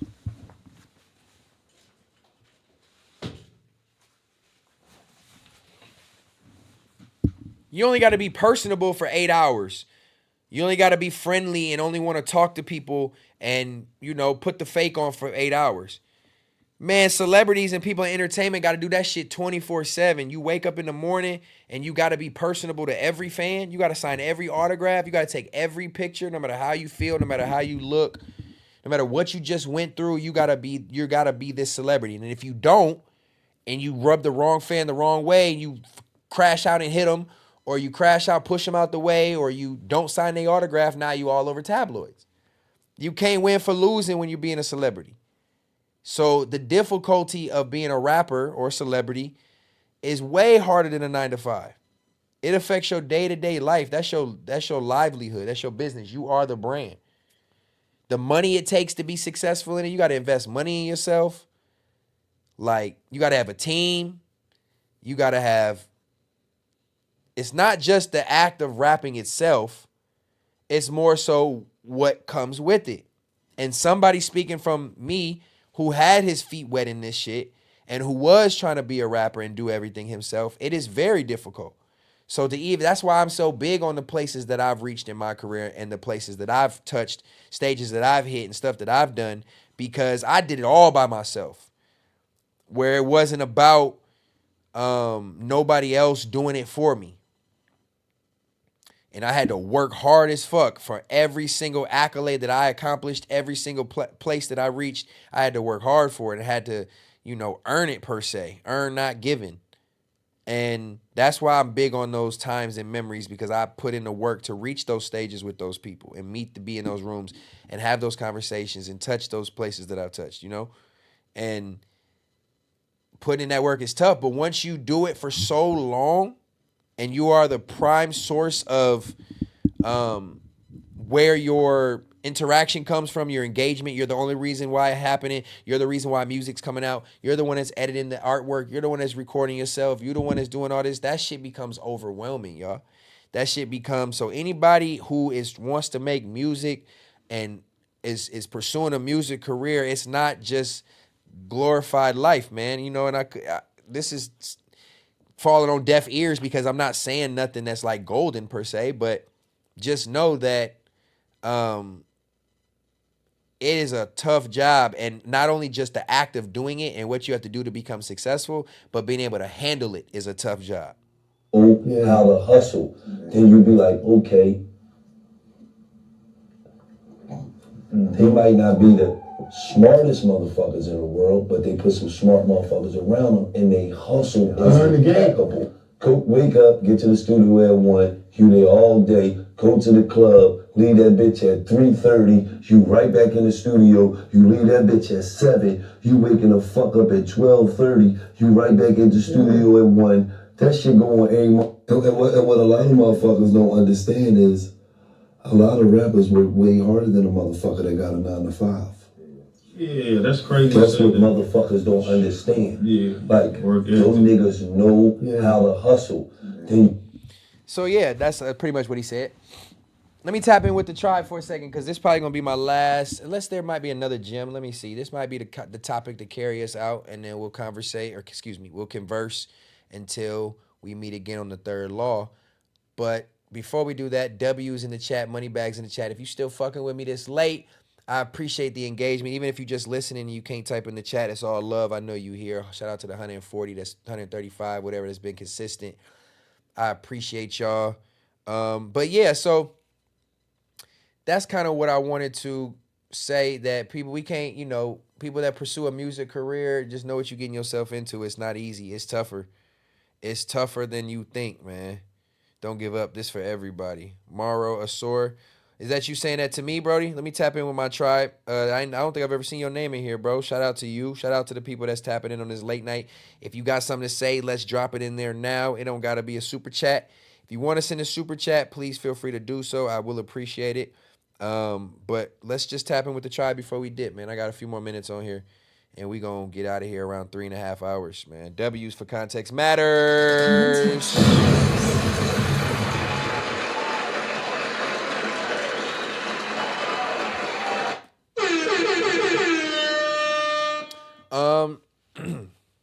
But yeah, let me see. Oh, that's what I was gonna see. If I had another out of pocket, another dropping gem.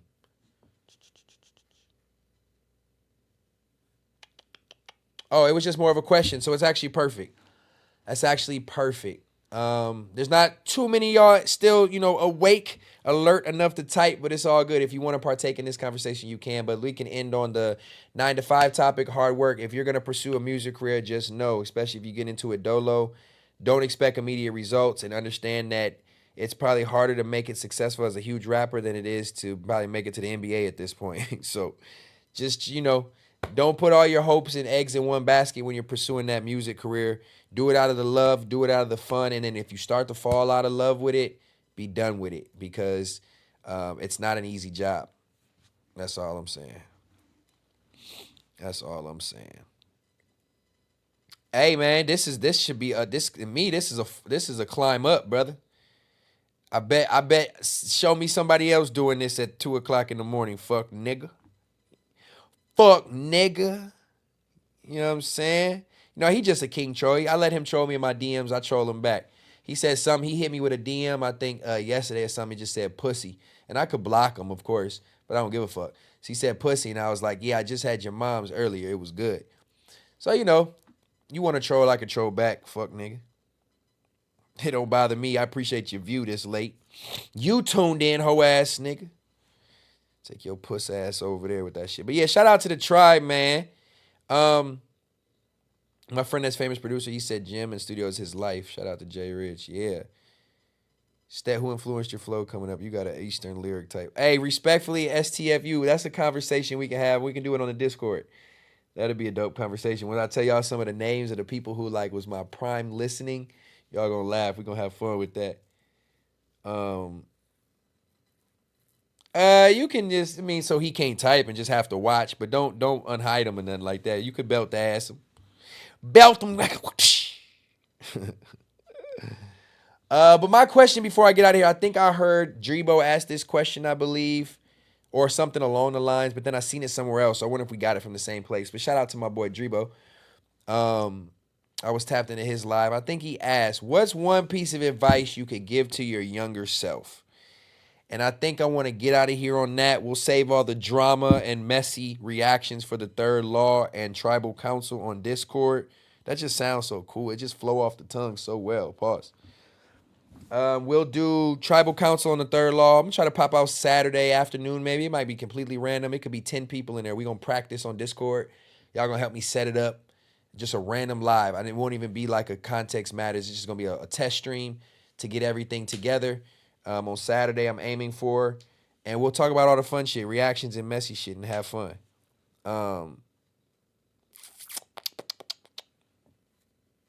Yeah, see, Red661. I'm a YouTuber now.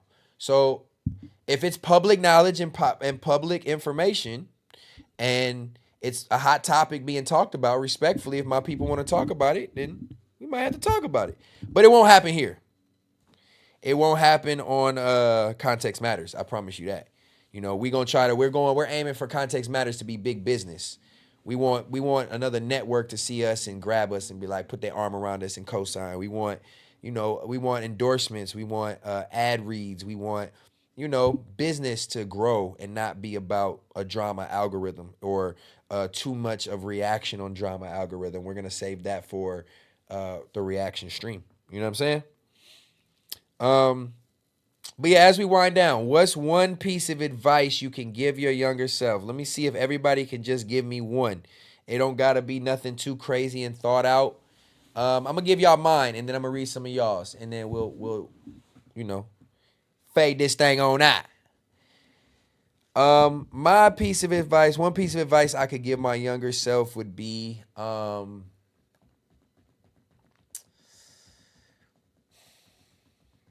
y'all put me on the spot. I put myself on the spot. Stupid ass. I'm not gonna try to get too deep, but just understand that almost everything in your life will change. My advice to my younger self would be just aware, but I wouldn't want that to deter me from who I was and the passions and things that I loved and did. So maybe that's not the best advice. But the surface of that is just understand that in life, things will change. And that nothing that is in front of you at the moment will stay the same. Your mindsets will change. Your outlook on life will change. On relationships, on how to love will change. Friendships will change. Your outlook on the things that you thought you once loved, you won't love anymore. You know what I'm saying? And it's a bittersweet, tough thing it's a tough pill to swallow, a tough bullet to bite, however you want to phrase it. But even like with me with music, it's still a tough, I'm trying not to be emotional about it in any time I talk about it, but there's certain things that can still be, you know, when you love something so deeply and you start to grow out of love for that, or things start to change that change your mind about those things, whether it's forced or not, whether it's by choice, whether it's worldly things that occur that make you feel like you need to change or move away from certain things. I think it's a tough thing for anyone to fall out of love with something or know that, man, what I once loved or what I once wanted to do or once it was enjoyed, I no longer do. So, you know, it's not advice. It's not really advice, but I will say just know that things will change so that you're not as hurt when things change, or they don't wear as much on you, or when people change, it don't affect you as much. You know, that's what I say. I just understand it, even like mentalities, the way I eat changed. You know, the way I looked at government changed. The way I looked at being in a relationship changed. All I'm saying is never understand that your mindset, when you think you're going to want to get tattooed and, oh, these are going to be cool forever, this tattoo that I'm getting that's just a frivolous whatever is going to be something that's cool forever. No, I don't care. It's taking me back to conversations with my dad where he's like, you're not going to like those tattoos forever, or you're not going to want to sag your pants forever. Nah, Dad, you tripping. You know, this is me. I'm sagging my pants forever, which I still do. But, you know, but some of my tattoos you end up regretting and shit like that. So just know that your mindset will change on things. You know, that would be my advice to my younger self or younger people. Be careful of the decisions you make, even when it comes to like joining gangs. Your mind will change one day. You're going to look back and be like, most men are not going to be the active gang member until they're 60 years old. You're either going to go to jail or be dead, or you're going to wisen up. You know what I'm saying? But just know that what you're indulging in now is going to change. You're not always going to be a video gamer. You know what I'm saying? So just think wisely with your decisions, with your time. Prioritize important things over things that are distractions. You know, I spent a lot of time on my music career for me to eventually realize that it wasn't for me. It wasn't that I couldn't do it. I'm never going to say I can't do anything. I know I can do it. I did it very successfully, but eventually you just want to hang your hat on, it's not for me anymore. You know what I'm saying? And things are going to change, and it's a tough pill to swallow. So just preface yourself knowing that those things will change, and maybe it won't affect you as badly in the future, or, you know, it won't wear on your mentality. Because I'm not going to lie, that part of my life is still a tough pill to swallow, because I know the heights I could have reached had I just still loved it. You know what I mean? The way when I first got into it, and what I wanted out of it, and what I wanted to be and get from it, and my mentality didn't change the way it changed. You know, it's still a bittersweet thing for me, because I know, like I said, what I could have done with it. But when you just fall out of love with something and something's just not meant to be, it's a tough pill to swallow. And I know I keep saying that, but that's really what it is. So just know that your mindset's going to change, and don't bank your happiness on untangibles. You know, things that you can't reach out and grab or be a part of, you know, besides time. Time is only intangible.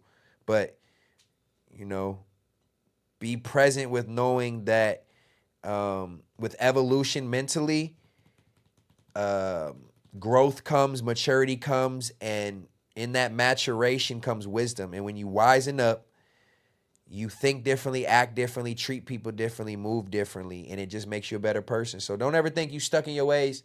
Time will change. Wisen up, educate yourself, and you'll grow the proper way, man. You know what I mean? But that's enough of that monologue on that. Let me see what y'all said, and we're going to dip up out of here. That was what's one piece of advice you could give to your younger self. Let's see. Let me go back a little bit. Don't do drugs. Be consistent and confident. Yep. Consistency and confidence is key, man. Those C's are key. Be confident in yourself with whatever you're doing. Keep going, bro. You putting out good content. Thank you, Red661. I appreciate you, bro. That's all I'm trying to do, man. Just do something different that you're, other than Rios. Do something different in this space that people aren't used to seeing. And that was my goal from day one. If I was gonna do it, it was gonna be somewhat different. We're gonna have fun, but it's gonna be somewhat different. So I appreciate you acknowledging acknowledging that. Let's see who else. Dante McGriff, I ain't shouted you out tonight. I appreciate you tapping in. That's actually so true, Stat. Boy, did I have a life fucked up. That's what I'm saying, man. You make those wrong decisions. For sure. I'm glad I can hit home with that, man. That's what dropping gems is for. Care for who you love. Care for who you love. Ooh, I like that. I like that, Vinny. I like that, my boy. I had to put the dropping gems back up on the screen for you. He said, care for who you love. Careful who you love. Care for who you love. Careful who you love. I like that. I like that, Vinny. Fuck what they be saying about you in them other chats. You a real one, my boy. Just don't go get packed out no more. If you asked me 5 years ago, this would be my life, I say you're fucking high and crazy. See? Shit changes, bro. That's what I'm saying. Damn, this segment is tough. Thank you. I feel like you're talking directly to me. All right, Dante says, I lost so much and gained so much. It's truly crazy. Life is really fucking wild, bro. On my mama. Ups and downs, man. Still here at 3 a.m. from Boston. Money bags in the chat. Play for keeps. Real one. That's a big W for you. Focus on, Luis Guerrero says, focus on what you can control and let go of what you can't. That's the serenity prayer in a sense. And that's something I stand on too. It's hard. As hard as it may seem that we gotta, God grant me the serenity to accept the things I cannot change, courage to change the things I can, and the wisdom to know the difference. I got that tatted on my arm. That serenity prayer is real, but it's one of the toughest things for anybody to do is be able to accept the things we can't change. We can't change death. You know, we can't change certain things in life that occur, and it's tough to be able to accept those things. You know what I mean? So what he's saying is focus on what you can control and let go of what you can't. That will lead for a lot more of a peaceful life. 100%. If you have the mental stability and capabilities to be able to let go and let God per se, or let go of tough situations and then power through them, because you know you can't control this outcome. Like, fuck, I just got in a car accident. It happened. I can't control it. I'm not going to be pissed and let it ruin my day. I am terrible at that, tribe. I am terrible at that. And if something's bad that happens and ruins my day, it's hard for me to let it go, even though I can't control it. I'm guilty at that. So I salute him for saying that. Teach your younger self, tell your younger self, tell younger people, focus on what you can control and let go of what you can't. I fuck with that. JT, I didn't get the notification you was live. Them tits got you shadow banned. Ooh, I hope not. I didn't even think about that. We did hit over 200 tonight, so I'm assuming it got out there. You know, we did my over, like my 250, my normal pop out for the try the check in, and we stayed about 150 all night. So I don't know who got the notifications. Make sure you hit that post notification bell so that you get that pop up if you don't have it turned on. But thanks for tapping in with you, my boy. My boy. Let's see. What else? We getting out of here on this gym. What would you tell your younger self? Talent coming back in style because the niggas like Russell. Oh, that's not it. W East Coast viewers. We used to try and make it. Now we in a time where we already made it. Just put the content out and back it with your own money. Easy to get on platforms now. Yeah, but it's tough, man. You got to be able to fight through those low points, and those are the discouraging points. You know what I mean? Those are the discouraging points where people want to give up, like, oh, it's not panning out. People don't give a fuck. I could easily tapped out, y'all. I'm sitting at 135, and shout out to y'all, respect, but I could easily be like, oh, this ain't the 1,000 people I popped out with, so let me just give up. You know what I'm saying? I could easily do that and be justified in my soul is like, oh, they weren't showing up for me, so let me not keep going. But nah, it's not easy, but you got to keep going. You know what I'm saying? Mindset definitely changes through the years. Yep. I know that prayer word for sure. Let's go, Stat. What up, Stat? Just got home from work, about to light my joint and lay back and enjoy the show. Shout out Litz26. Yeah, man. I appreciate you tapping in when you got off. You can run this joint back. Unfortunately, it's not going to be a 5-banger, long 4-banger tonight, or damn near almost a 4-banger. But I appreciate you tapping in. Run it back. Hit that like one time when you do and enjoy the stream. We did Context Matters as usual. We had some fun at the beginning, but we try to get into a show and talk about some news, talk about some real life shit, some news you can use. I say that to say myself multiple times a day. Yep. Shout out to y'all, man. W's for that. JT, we can review music on the other one too, because I'm not gonna really care about getting paid off of it. So on the Discord, once I figure out the Discord, we're gonna practice on Saturday. We do music reviews and reactions and all that. Marathon Burger vlog is gotta come for sure. They got the vegan patty. As long as I go in that joint and I can see them make it with vegan utensils and the vegan patty grill, or it's cleaned off beforehand, y'all gonna get a Marathon Burger vlog. Baby! I think my girl fell asleep. No wonder Miss Moneybags ain't been in the chat. Next time I go live, get on her ass. She fell asleep out there, y'all.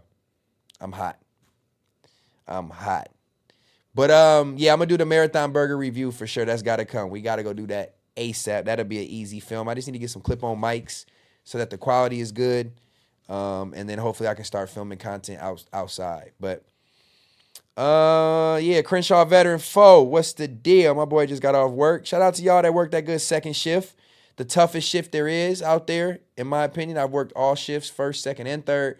Second takes most of your life away and ruins most of your day. You can't do shit. You either got the late night or early mornings, and then early mornings you pretty much just want to sleep, and then you up all night, and then ain't nobody to talk to. So if I can provide you some entertainment right now, my G, shout out to you, my boy.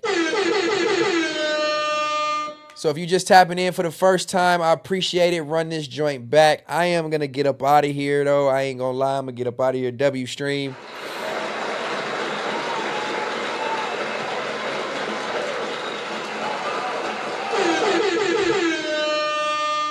I appreciate the try. We did good numbers tonight, and I love it. Make sure y'all hit the like to show accordingly. Make sure y'all turn those post notifications on. Make sure y'all ready to tune into the Third Law test stream on Saturday so we can get the Discord going. I got the link for y'all coming and all that good stuff, man. I appreciate y'all staying patient with the boy. I salute the tribe for all the good love y'all showed tonight. Again, I'm finna go wake my girl up with that urine. No, I'm just playing. That's too much. TMI? TMI, bruh. TMI. But anything else before we dip? Yeah, you came in late, but it's all good. You got 3.5 good hours of good content I hope you can use and enjoy. Some good context and all that. And yeah, man, until next time, is there anything else? Is there anything else that we shall discuss before I tap the exit button? There's a great one, Brian Cervantes, if I pronounced that properly. If you are looking, I need to shout this out more because I don't think people know. My Instagram for my rugs, Rugged Out Customs. Vinny, drop that in the chat for me. The whole link. If you can. Rugged Out Customs on, I think I spelled that right. Yeah, Rugged Out Customs on Instagram. Please hit me up ASAP. I'm not shitting y'all. I have a sale going right now. I'm trying to get my art to everybody, so I'm throwing a sale out there. And it just helps with interaction and promotion too. So I want everybody to have a Rugged Out Customs in their house, a rug or a sign. I'm happy to make anything for you. If you want me to film it and make content, we can talk about doing that too off of it. But yeah, hit me up. I got a sale going. Don't sleep on this sale. If you need a piece from me now and you got a couple hundred to spend, unfortunately, it is a couple hundred. You know what I mean? My minimum is around $350. Just to clarify, but I do have 20% off sale going, so that can lower some things down. Anyway, tap in with me personally. I make deals. I know who fuck with me in this tribe, and I want to make sure I show love back and accordingly. So, make sure y'all hit that Instagram, get you an order with Rugged Out Customs signed out, and get you some fresh off the press. Meet at Tiger's YouTube live stream. T-Raw live, man. I need to get tapped in with T-Raw, man. I fuck with T-Raw, but I need to get tapped in back in personally. Shout out to Big Deal. Hopefully we can make that happen because I don't have direct contact on T-Raw no more. So, but yeah, I'm going to let y'all go run it up and do it up over there. Thank y'all again for tuning in to Context Matters episode 14. I'm going to get some clips up from this episode. 13 was all over the place, so y'all didn't get no clips from 13. But I'm getting some clips going for 14. And until 15 on Sunday, until the Third Law on Saturday, until the next episode of Get Creative and the next episode of this, and this, I am your boy Stet. I love y'all to death. Thank you for tuning in. Try Moneybags in the chat, Moneybags in all the comments, all the other chats, and let them know we're here to stay as we grow. You know what I mean? I love y'all to death. Until Sunday for Context Matters, but y'all see me Saturday, so holla.